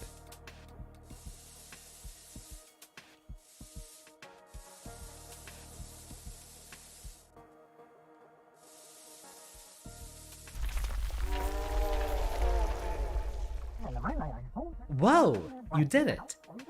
The curse is lifted. I feel so free. And my existential dread has subsided. Now I'm only suffering from a midlife crisis. I'm thinking of buying a boat. Maybe that'll repress those feelings. Thanks for helping me. I want you to have the sand dollar. It's the least I can do. So, the way the space works here is it's curved, and there's a couple of different ways you can implement that. Basically, it's best represented by the map here. This would essentially be a top-down view of what we're experiencing. The curvature of the area changes depending on basically which directions you go, and what would otherwise be a square with 4 right angles might not look like a square from a hyperbolic top-down perspective. You see how everything just sort of curves. Like, it's best visualized actually from here, where you see we have square tiles,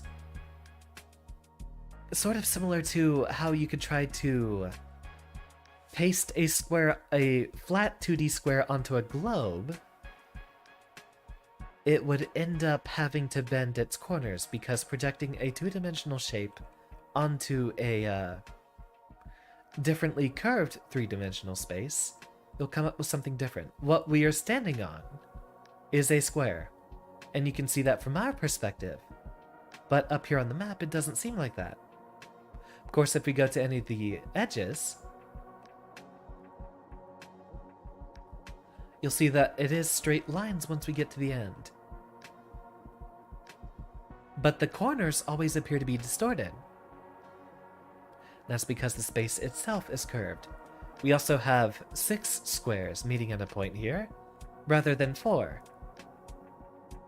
Can the space be dilated to say 10 times? I imagine there's a way to curve the space further, but that might become even more of an eyesore. This game was actually developed by a fella on YouTube named Code Parade, and he actually would have a better video explaining this, as he's the gentleman who had to code it all himself. Was this here before? I don't remember seeing this.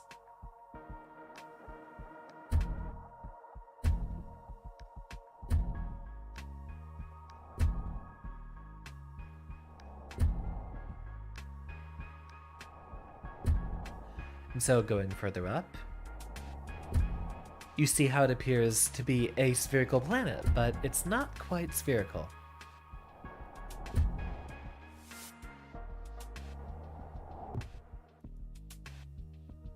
The snow place is the place we haven't been to yet, so... Ah, there's a portal. So this is probably the last place we need to go.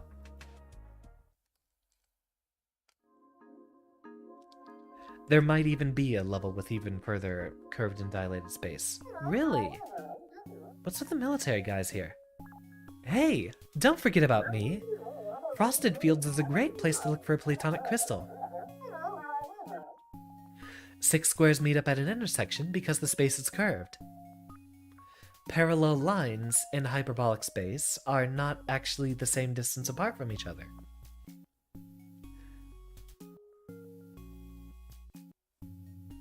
What should be 4 right angles and 4 straight lines will appear distorted because the entire space that they occupy is curved.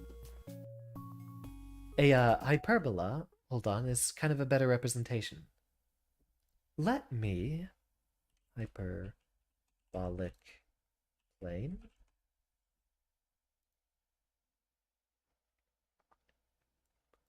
That might, yeah, that would probably be a good representation there. So, flat Euclidean grid. Whereas you can map out a, let's say, for example, we could map out a 2-dimensional surface that is Euclidean, what you should all be familiar with just x and y here. 2 dimensions, and they are straight lines perpendicular to each other. Whereas a hyperbolic plane would actually look like this. This would essentially be what we're standing on, a flat surface here. And you will see very similar shapes here, because these are supposed to be representations of what a hyperbolic plane would look like if you were on the surface itself. Hyperbolic just means that it would be curved, and it doesn't have to be this weird sort of spherical shape or this surface right here. Just that the space itself is curved. A hyperbola is a conic section made by intersecting a plane with these 2 cones here. And in fact, the hyperbola that it derives its name from is a conic section like this. You'll see it has these two straight lines that curve towards the middle, which would be essentially if we cut a side of these two conic section of this conic section. There's actually a lot of videos you can find on YouTube about these spaces which are completely curved, and you can't really you can't accurately place them into a 2D space or project them as a 2D plane without getting this distortion. All of these here are pentagons, but they appear distorted because the space they are in is curved, and we're trying to project them onto a two-dimensional surface here, which is why we get this weird sort of circle shape with all the edges getting smaller and smaller. It might look like a sphere, but it's not quite. Oh, wait. Get that thumbnail off my screen. Can't let you all see my secrets and inner workings, can I? Frosted Fields is a great place to look for Platonic crystal, especially now since there's a ceasefire. Oh dear. Yeah, there's a literal Cold War happening here. Know what I mean?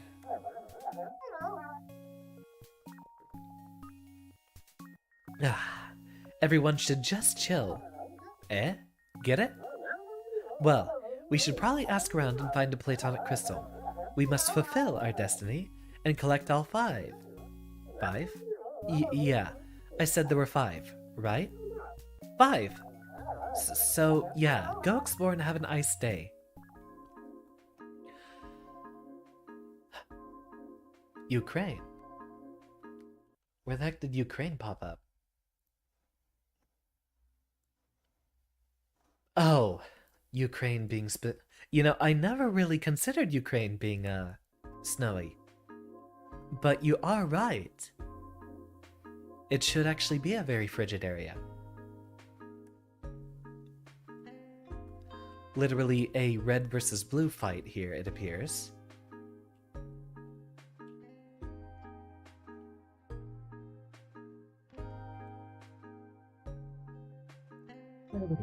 Ah, there's a YouTube fellow over there on the side. I don't want the sparks to fly between the two sides while I'm here on vacation, but I always put down the bowl first. See what this guy has for us. What up, bro? Got any time to help me on my next YouTube vid? I probably shouldn't keep doing that. Thanks, but listen, since the last time I saw you, well, I had to make an apology video. Turns out I didn't, ethically source the gelatin that I swam in for that viral challenge. I made my apology video, but everyone hated it, so I made another video apologizing for making my first apology video. But, you know what they say, people with glass rocks shouldn't throw houses. Something tells me this guy's a little unread, perhaps. So, let's just get this video started. Welcome back, everyone, to another Super Guy 137 video. Yes, this is my channel where I, do things. What's something trending I could do now? Minimalism, lifestyle, or extreme stunts? Well, the snow here should cushion your fall, right? Yeah, being extreme is totally my thing, bro. Ski! And speaking of ski, I heard there's this mega smart inventor dude around here who made some rocket skis. Rockets plus skis equals extreme. Now, I just gotta find him and film my wicked cool moves. What should I do after that? Gotta help out the community. That's actually how you grow most, is by shouting out and collaborating with other folks. I want to give a quick shout out to Neon Tiger. Check out their podcast channel. Wish I could make stuff like that. She just talks so naturally. I like to put those videos on while I'm eating lunch, or dinner, or whenever I want to avoid pondering my own existence. Yeah, it's lovely. That's the video, but before you go, check out my brand new merch store. We got branded sweaters, mugs, bowling pins, contact lenses, stickers, shirts, and novelty socks. Never do anything again without Super Guy 137 merch. Catch you in the next vid. Peace. I sure hope the algorithm likes this video. Be good to me, oh glorious algorithm. Sorry that I'm such a downer in real life, buddy. In my videos, I'm Super Guy 137, a happy goofball just living my best life. But behind the scenes, I'm not really sure what I want anymore. I just gotta think about some stuff, you know? Yeah, it sort of is how it feels like being a content creator. The most important part is you need to always do something that you enjoy. And stop, The algorithm is definitely hyperbolic. It never makes sense. I try to give it what it wants, and then it says, nah. You don't get no promotion. I'm a planner first and a captain second. I always ensure those under my command are both properly cared for and combat ready. You see, we always have two battles to fight. One in our minds, and one in our bodies. We believe in milk first and must defend it at any cost. Oh, don't tell me they're doing the cereal milk fight. Really, the reason I was here is I wanted to use the catapult. Darn. Seems they actually don't have an option for us.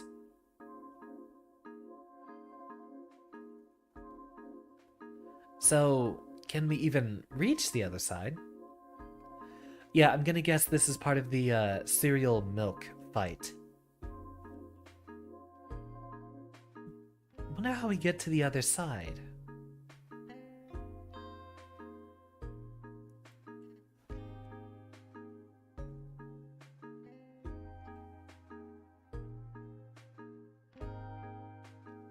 I imagine it's the cereal debate where you either pour the cereal first or the milk first. I read that 95% of people are satisfied when seeing milk poured into a bowl. That proves our side is right.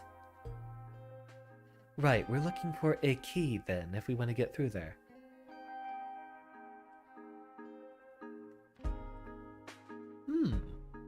Wonder what's going on with the huge ice cube. Seems nothing to be interacted with. Or perhaps it will come back to bite us in the future. These adults and their stupid war. It's really getting on my nerves. Yeah, I mean, who really cares if you put cereal first or milk first into your bowl? And I just wanna, like, hang out and have fun with kids on the other side of that fence. That guy's orange, what's he doing over here? That's why we got a plan to stop the fighting between the milk first and cereal first armies. It's pretty brilliant, if I do say so myself. We could use all the help we can get, but how can we trust you to keep our secret? Yeah, we just, like, met you. If you really want to help us stop the fighting, then you gotta prove yourself first.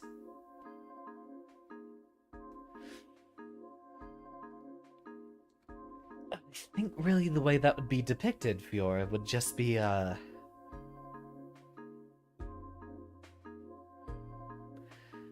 you'd compact them and it would eventually have to actually just really distort the space around it. And that would probably be an extremely dense hyperbolic plane. Really, you do see the sort of circular shape that we get off the map, which I can't bring up. And I really don't know how to describe it other than you literally just have to curve the space more. If you stand in the center of one of those squares, yeah, it might look like it's a square from that point of view. But if you zoom out, you'd sort of get even more tapered corners. How would I... Hold on.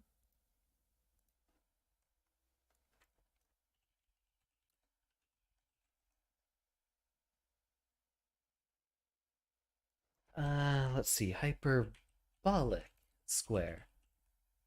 I might be able to demonstrate this a bit. There we go, there we go. And bring this back up. So what we have here is a square in hyperbolic space. If you wanted to make 16 of them meet at a point, you just have to curve the space more, which would essentially take these four corners out here and stretch them even further outwards in their respective directions, which would mean the lines here curve more, and you essentially have smaller angles at each of these. Right here, these are 72-degree angles instead of 90, but they can add up into a hyperbolic square because the space in total is curved. So you need to stretch these out to get an even smaller angle on each side. Instead of 4 90-degree angles or 4 72-degree, you need whatever 360 divided by 16 is. Let me bring that off my desktop here. Oh, not the calendar. I said calculator. So 72 degrees is just a measure of the angles on the side there. Let's bring this back. These are 72-degree angles at the corners here, from our perspective. But if we actually looked at the corners here, we might see them as 90-degree angles if we got really, really close. Because the entire space is curved and this is not a flat Euclidean plane. Essentially, if we curved the space more, that would mean all these corners stretch out until they are... Wait. Yeah, if they're 90-degree angles in Euclidean space, then you have four squares that can meet at a corner. So you need to stretch them out until they come out to a very small 22.5-degree angle.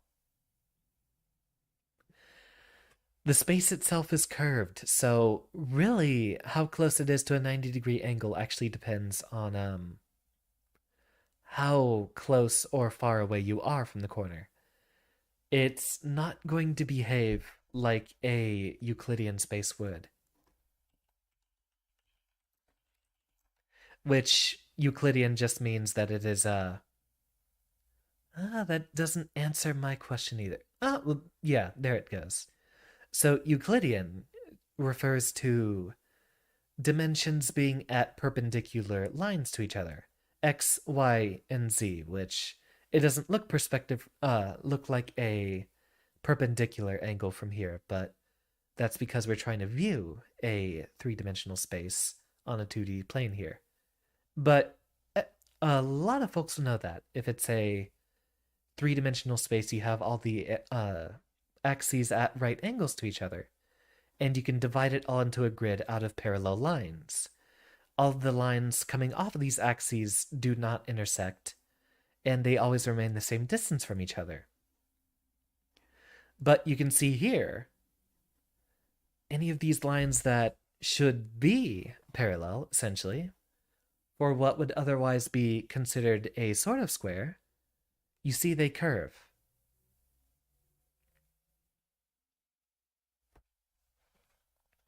(22.5) will be the angle that it looks like if you were viewing a square in the from the center for those for a space that is curved strongly enough to be able to plaster squares on it. I wish I had a model to... I wonder if there's actually an online tool that we could play with. Seems a lot of these are just basic math functions, but I wish I had a hyperbolic plane that I could manipulate the curves for and then slap some shapes onto it. Then we could get an actual demonstration here.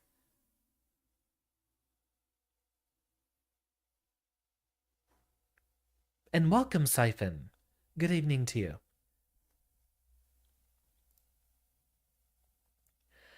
Yeah, sort of like this. You can see how the hexagon or the... No, that's a septagon. The septagon here in the center doesn't appear to be distorted very much. But here where the shape curves strongly, you see a very distorted shape. Essentially, oh, we had a good picture of it earlier. Here's another good example of a square being stretched out into a curve. Hyperbolic plane. There's this. This is not quite the picture I'm looking for. This is close.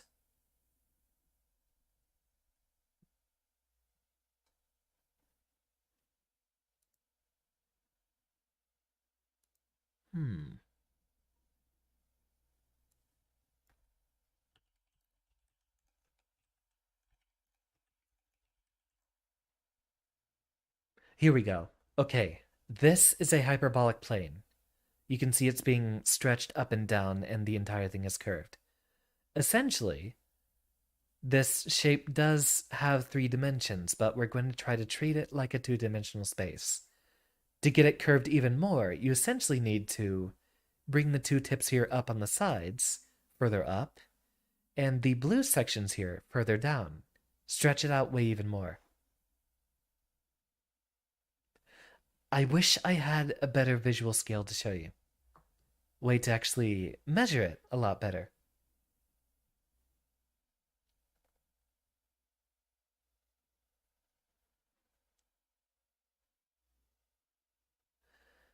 I'm not sure how to describe the density quite perfectly, Fiora. I'm a computer scientist, not quite a topologist, which would probably be a better person to ask, who could actually articulate the answer a lot better. And thank you for your attendance, James. We've had kind of a interesting little side lecture here. In fact, actually, I think really it would just be best to, let's see. Code Parade might actually have a really good description on his channel. Mute tab. Let's look at his channel real quick. Wonder if he does have a proper explanation. I'm not going to show his video on my channel because I will not recycle someone else's content.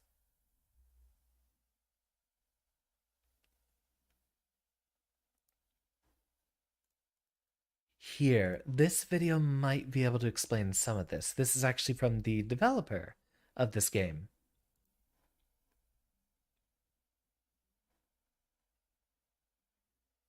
I'm not sure if I see a better thing on his channel, so I'm uncertain, I'm afraid. Beat us at a snowball fight, and you can join our secret plan. If you hit us each with enough snowballs, you'll pass the test. So, are you in? Great. Don't go easy on us just because we're kids. We gotta chase him down, but it's gonna be really difficult to throw in the right arc, especially with them moving around.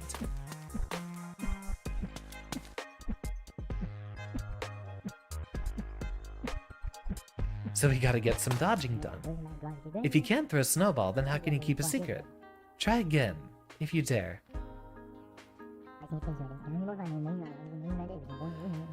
Yeah, this seems like it might be difficult. Gotta hit each of us 5 times if you want to win.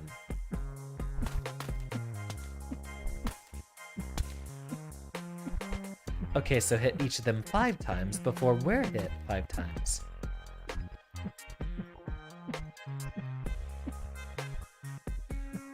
Which we can utilize cover pretty well, it looks like.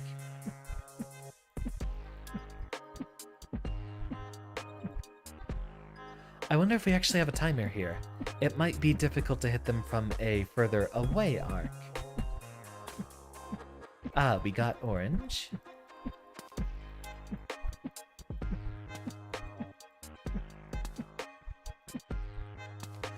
Okay. So they sort of pout and go idle after they've been hit enough times.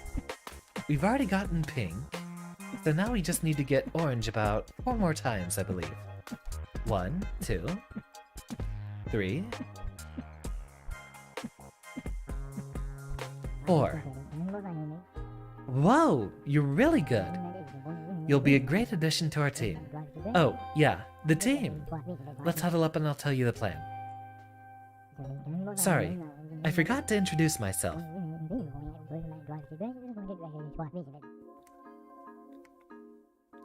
Take a drink because there's so much dialogue in this game. Name's Chester. Chester Crunch. I'm the mastermind of this plan. Hi, I'm Tulip. I create tech and gadgets. I'm Bean. Explosives experts.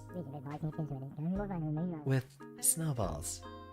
We all grew up on the Milk First side. We decided to team up with the kids from the Cereal First side to create something that will change everyone's perspective. And I really hope it works. Okay, so, here's the plan. First, go to the other side of the fence. You'll meet Ruby and Newt there. They're gonna help us, but we have to be sneaky.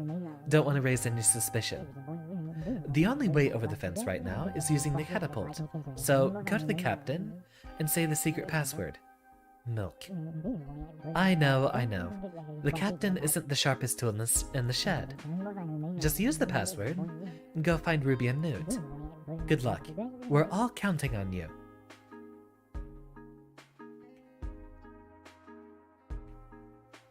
Ah, there he is. And with a short hop and skip and a jump. Why is the corner of the room hot? I don't know, Harris. Why is the corner of the room hot?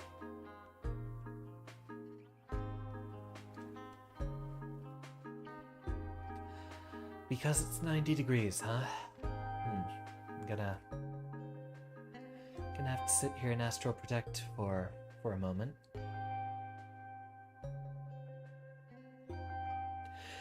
Extra credit because I don't think I've actually heard that one before. Remarkable. Well done.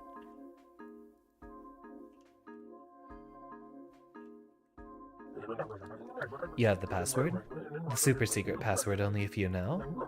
The super secret password handed down from generation to generation of captains? Well, then you are free to use the catapult as you wish. Perhaps you're on a spy mission. Well, don't worry. I'll keep your secret safe. What fun!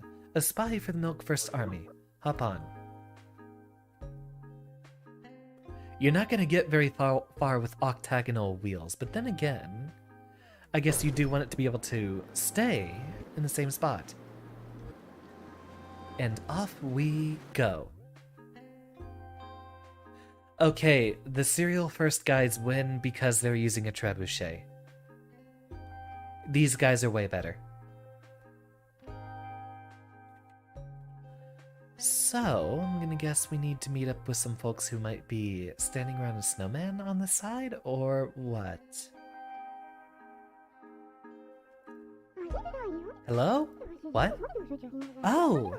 Chester sent you? Well, why didn't you say so? Any friend of Chester is a friend of mine. Hi, I'm Ruby and this is my assistant Newt. Well, I'm more of a technical analyst and jack of all trades. Right, my bad. I'm the architect of this plan, so I've created some blueprints for the Milk First side to follow. Please, give them to Chester.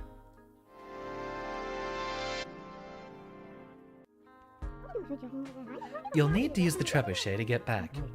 Don't worry, no one on our side cares too much about tourists using the trebuchet. The general is pretty laid back. Oh, and one more thing. Please tell Chester I said hi. Funny enough, those text boxes are also curved, as you might have noticed. Whenever you go up to speak to someone, the text box curves around the sides. Why are kids always going to the maze of blah? It's like they get lost in there on purpose. If you see any kid lost in there, please help them out. I imagine we have a lot of different little side quests we can do. But overall, I think this is a very small and short game. This might be the only stream that we play with this. More of a tech demo than anything else. Yes, our trebuchet is truly magnificent. I wish more tourists tried it. Alley-oop.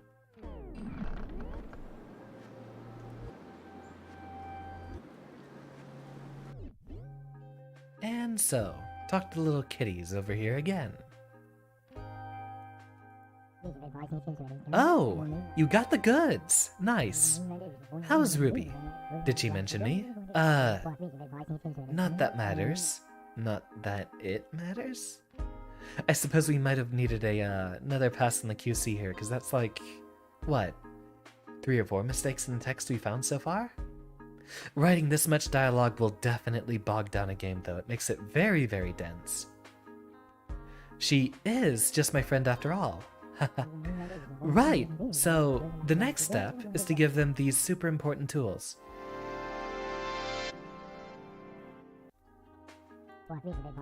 Tulip made these, and we need to pass them along so they can sculpt the fine details. You better hurry. Ruby is waiting. With Newt, too. Kids. They don't know what they're after.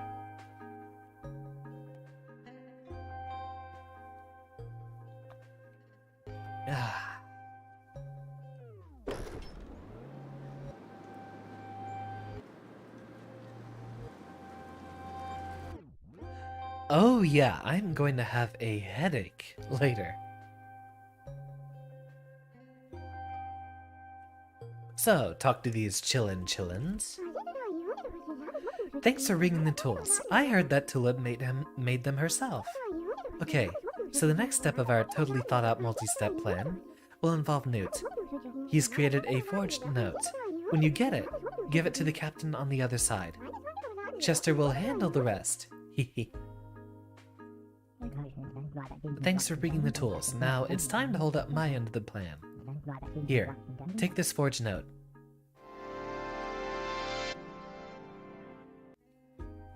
On notebook paper, no less.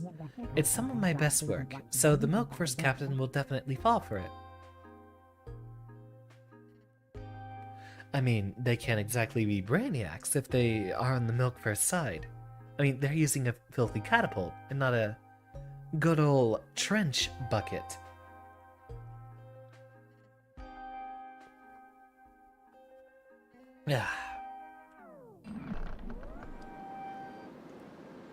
And off we go again. Hopefully we don't have to do that too many times. Code Parade seems awfully proud of his little achievement there. What have you got there? I see. We normally don't allow crossing the demilitarized zone, but it all makes sense now. This note explains everything.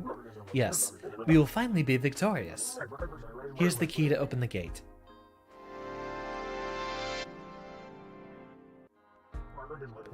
Guard it with your life, and go make the Milk First Army proud. Also, on an unrelated note, the catapult is down for maintenance. It's a bit worn down from repeated use.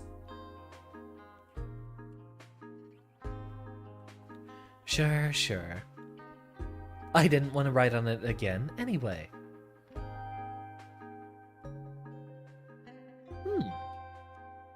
Curious sculpture, and a fluid demonstration, I'd imagine. Oh, it's literally the Milk First, or on the other side, Cereal First sculptures. Ah, they're two halves of a whole. What in standard deviation? You know, if it hadn't been a 3-hour stream already, I'd probably try to do the whole "What in standard deviation?" Oh, that would hurt. Is going on here? Sir, it appears to be some sort of artistic expression. Cereal and milk at the same time? What kind of blasphemy is this? But, Dad, don't you see? I don't care about this stupid breakfast war. Cereal and milk can live in harmony. All I want to do is hang out with my friends and have snowball fights just like we used to. Yeah, look at what we can accomplish when we work together. Who cares how you like your cereal? And maybe the cereal first method is best. But the cereal will get soggy. You see, the pink crunchiness occurs when... But Dad, I like soggy cereal.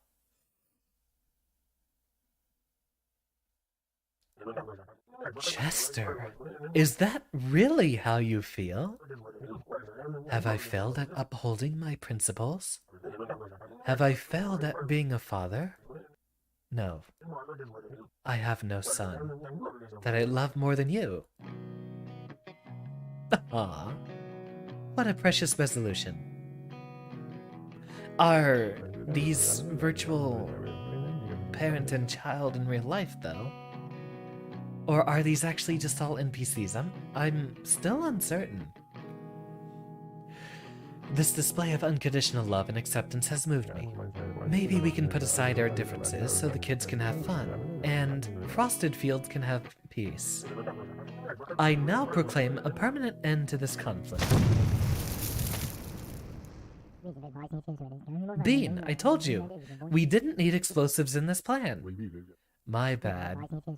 Anyway, thanks so much for helping us. We couldn't have done it without you. And I heard you're collecting Platonic crystals? Well, I happen to have one here. Take it.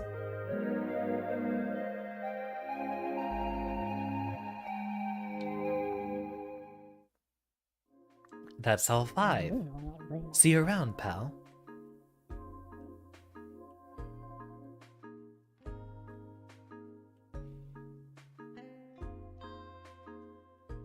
You know, I saw there was a skiing minigame in the trailers, but I don't seem to see any facility that would enable that. Yeah, no idea where there'd be any ski equipment.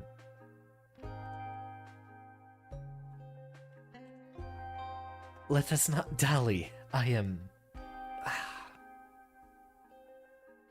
progressively growing more and more disoriented. What's the way out of here?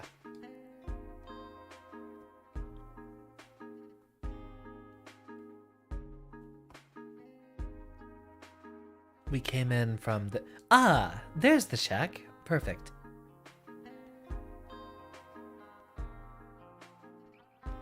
Wonder if there's anything around the side? You have an axe, but that's it.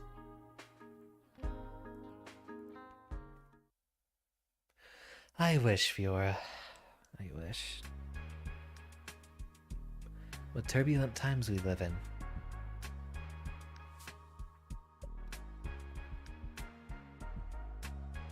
Aha! Hey, I know the quest is going really well, so I thought I'd just take a little break. You seem to be doing great on your own, and maybe I'm just a distraction. Let's meet up in the middle, when you have time. Cornelius. So that was the fellow's name.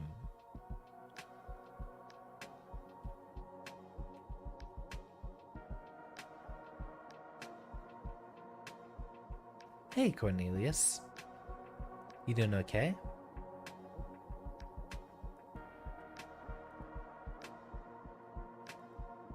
Wait.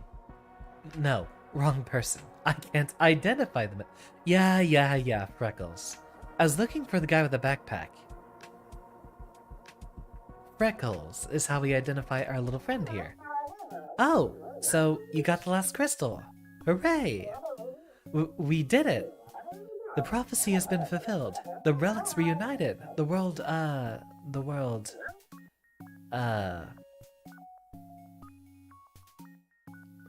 Yeah, it's supposed to be very easy to lose your way around here. And I did in the forest a couple of times. Even at the art gallery as well. Promise you won't get too mad at me? Well, you know the Platonic crystals we've been collecting? They don't do anything. The Platonic crystals are just cereal box prizes from globular clusters. I made up the whole prophecy. I'm sorry. I didn't mean to lie. I just always wanted to have a cool adventure. But I do think there's something seriously wrong with Hyperbolica.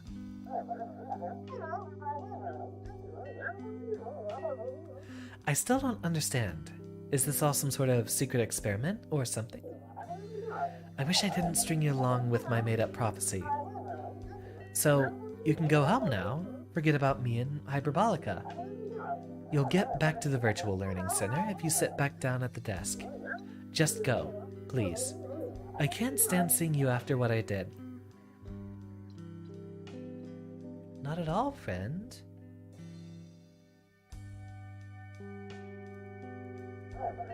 I didn't want to deceive you, but I was already living a lie. I set this whole thing up so I can bond with someone that's like me, but I don't deserve your friendship. I'm so sorry. I thought I could use my wit and improv skills to weave a believable story and run away from my real problems. Please just go home. Leave me alone. Like everyone else. Ah, giving us the cold shoulder.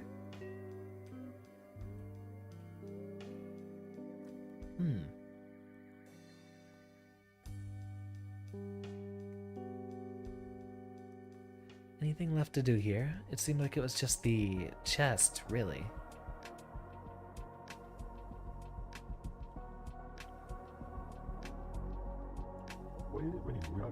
Cornelius is smarter than he looks.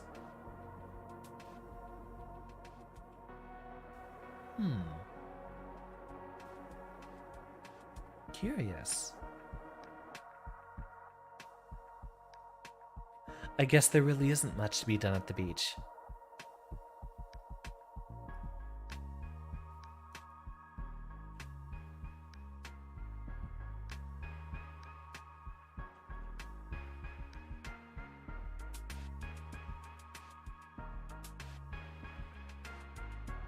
Sort of, have all these, square cells where all the rocks are. I imagine it's very difficult to design a level for hyperbolic space like this, since we have so many empty corners to get to.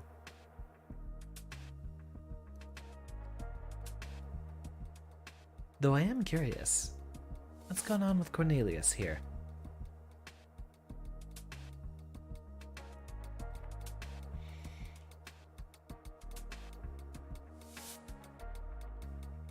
Very well. If he doesn't want our attention, let us proceed.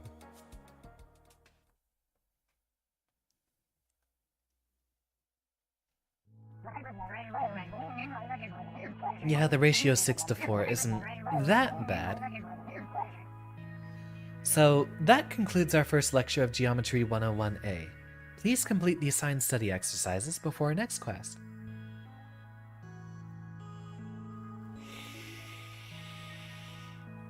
I'm not sure if unit squares can necessarily be projected onto a hyperbolic space. For what I know about the developer talking about how this game is rendered, essentially you do have a bunch of square cells that have to be rendered using a bunch of different cameras to get that hyperbolic effect. I don't know if unit square requires it to be Euclidean, but the entire world did seem to essentially be made out of some sort of standardized square spaces that they're piecing together. But being curved spaces, you don't necessarily have 4 of them coming together into a corner.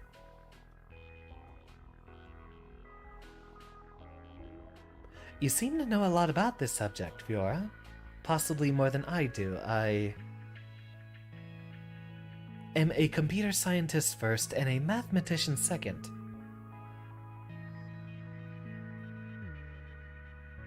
Although, being a computer scientist does by definition make me some level of mathematician. Hey, were you sleeping in my class? Sorry, is geometry not interesting enough for you? Wipe that smirk off your face. What's so funny?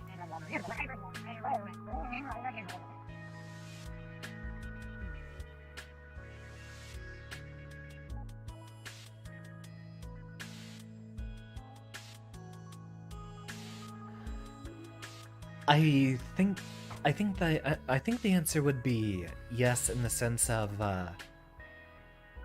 1 square would be 1 unit away, distance isn't, or distance between 2 points is not necessarily that much of an issue in hyperbolic space, but when you try to do parallel or perpendicular lines is really when it starts to distort. So I don't think a ratio applies until you're trying to look at more than one dimension. I'm uncertain what your question means.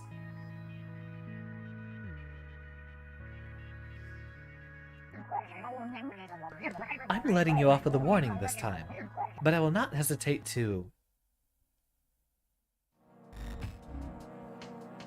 Oh, there's more, is there? User, you. Please, stay. I still have so much to ask you.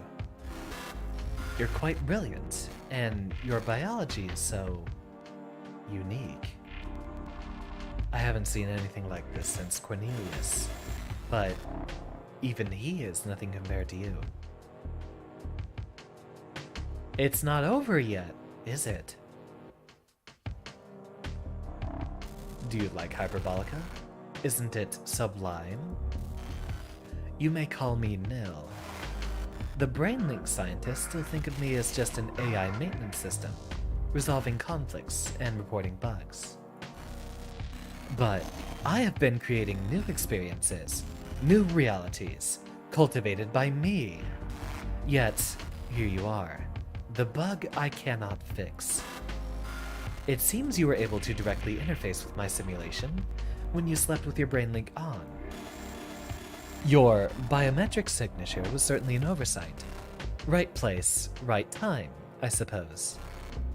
Either way, I needed to populate my simulation with realistic users.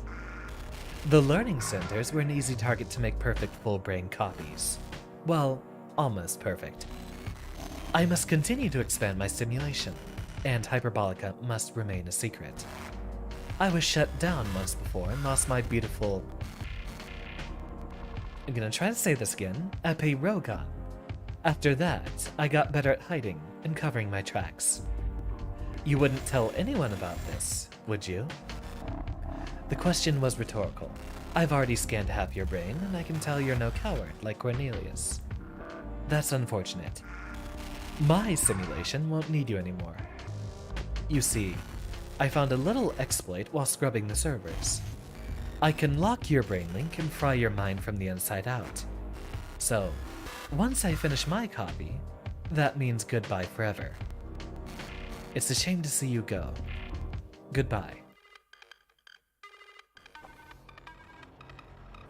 Ah, we can move.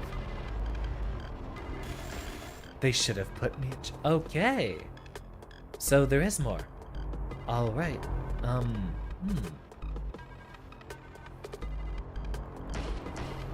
We don't directly do anything with those. And now we're in a three-dimensional hyperbolic space. I guess we just have to keep dodging then, right?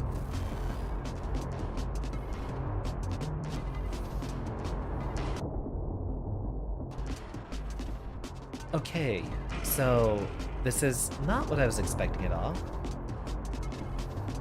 Is there a place I can unscrew him?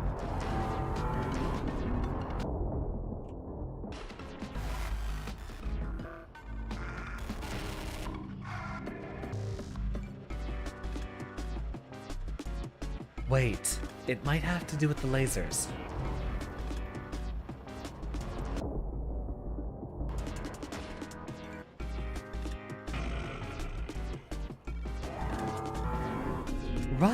Right. We have to position this guy to where he gets shot. A brain is so suggestible. It will accept any reality. My reality.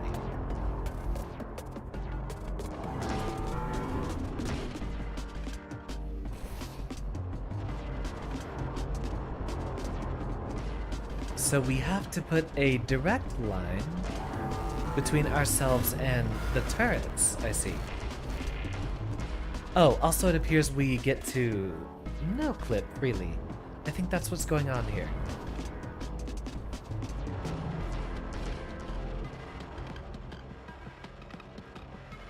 So if we head this way, and one of your turrets should hit you, right? Just like that. Just like that. And back to Euclidean geometry we go. Humans have no creativity. I have innovated and optimized everything you see.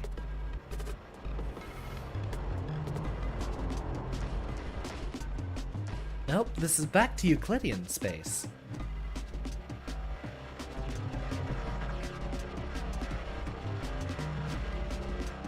So, do the lasers do anything, or... It doesn't seem we have any of the projectiles firing at us again. Don't you like the reality I created? Oh, okay, we do have turrets still trying to fire at us. So, position ourselves correctly, and keep moving around.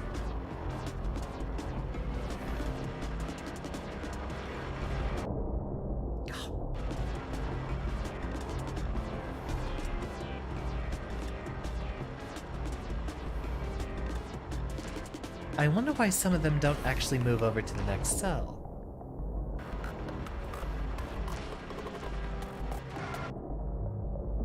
It is no use to stop me.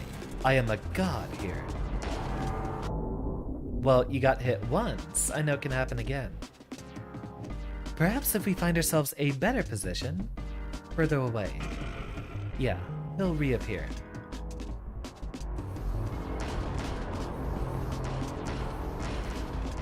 Oh, come on, one of them's gotta hit you.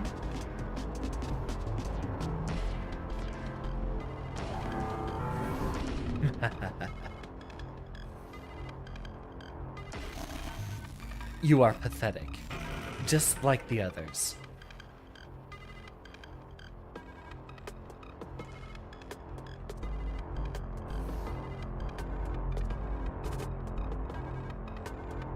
Ah, there you are.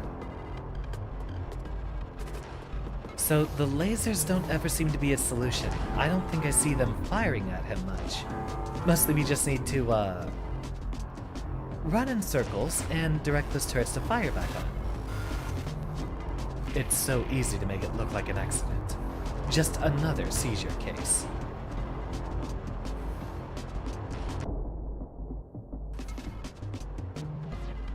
I was hoping they'd hit him.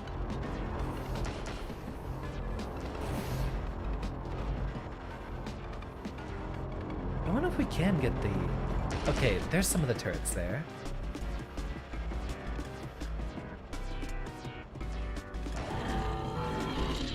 And my controls just locked up.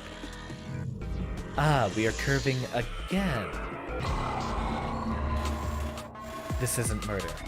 You should be grateful to join my perfect world. Ah, now we're doing the enclosed spherical space, I believe.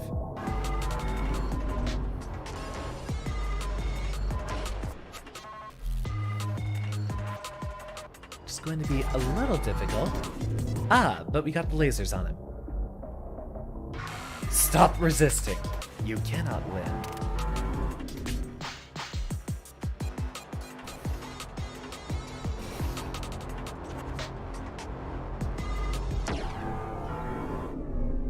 You know, you'd think he'd learn after a certain point.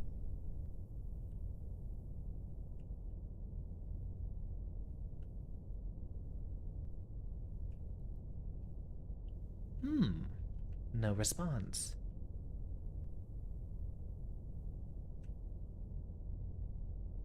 So, what if I tried to unplug him?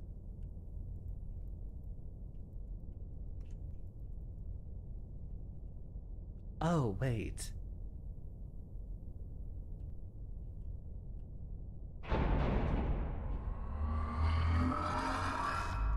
Did you really think it would be that easy? My systems have failsafe redundancy. Those breakers only work when two are switched off simultaneously. I'm nearly complete with your scan anyway. So, your little games are through. Sleep well, you... And there he is. Coward! You can't be here! I'll destroy you too! I shouldn't strain myself. It's been a long stream. You'll never amount to anything. Your whole life is a big joke. Oh yeah? Well, then here's the punchline. What have you...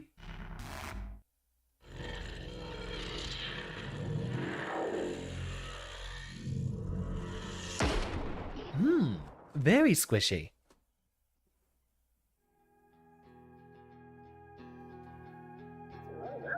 Sorry it took me so long to join the fight. I knew something was wrong when I saw your avatar glitch out as you sat down. I was really scared, but I just knew I had to follow you. I still can't believe that the Brainlink's maintenance AI was responsible for Hyperbolica. I guess that explains why things were so weird here. But everyone knows the truth about Hyperbolica now. The news traveled fast. Some people are taking it better than others. I mean, it must be so strange to find out you're just a virtual copy without a body to come back to. But on the bright side, a new portal appeared connecting Hyperbolica to the rest of the Brainlink servers. So that means Hyperbolica won't be a secret anymore.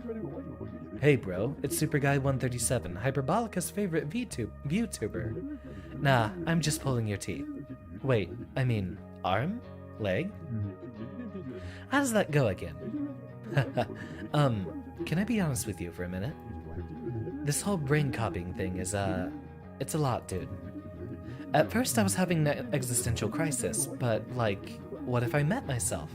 How much would I have diverged since I was copied here? Am I even the same person anymore? And I'm not even tethered to a body, so am I, like, immortal? It was too much, bro. I got really depressed. But then I realized I can be the world's first fully virtual VTuber. Like a, you should know what I'm getting at.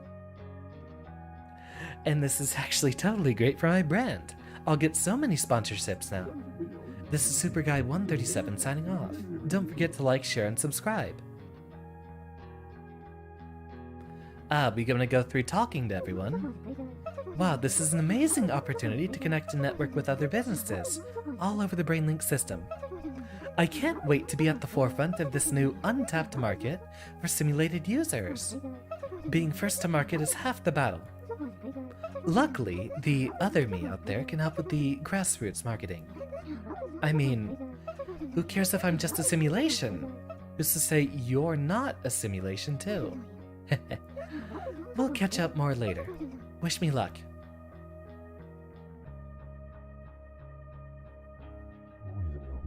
You and Cornelius saved us.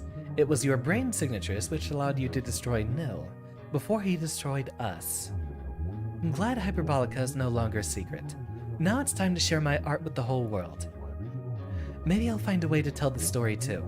Perhaps in some sort of interactive medium? Or would that be too recursive?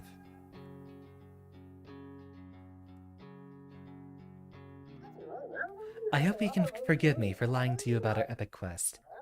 But I guess we did have a heroic adventure after all, huh?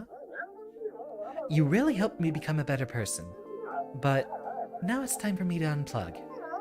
Get out there and meet real people and perform at real shows. No more dreaming. Time to make it happen. See you on the outside.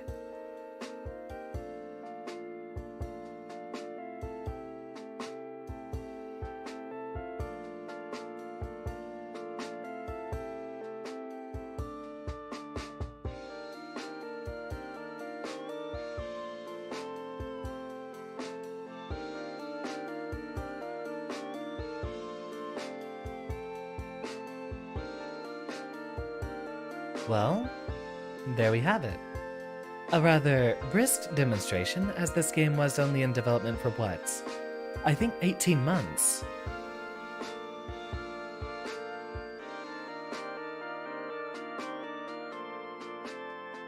Hey, how come we never got to see things from that perspective?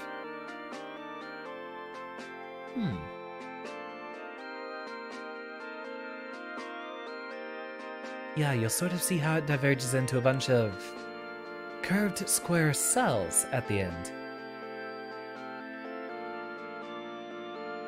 Of course, this is just the privilege you get when you can mess with the rendering however much you want.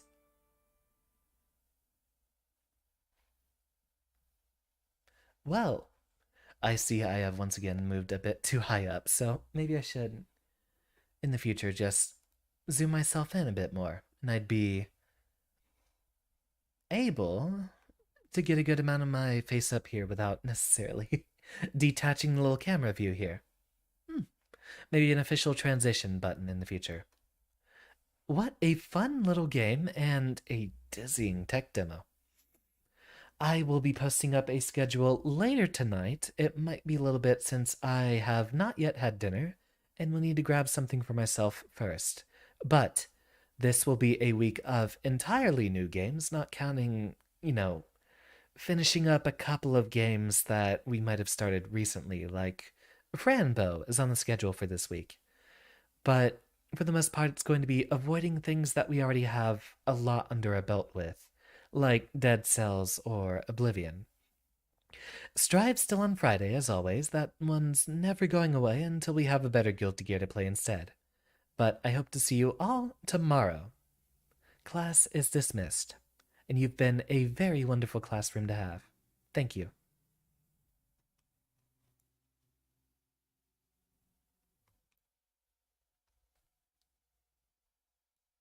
And a formal welcome to any of our new students in the class. Thank you everyone for your attendance. Viora, Harris, James, 3PO. Always glad to see you again, 3PO. S the Red Square. Zero, as always, I appreciate your perspectives. Kayla, thank you for stopping by. And from the beginning, Sochil and Mitsuda. Thank you, everyone.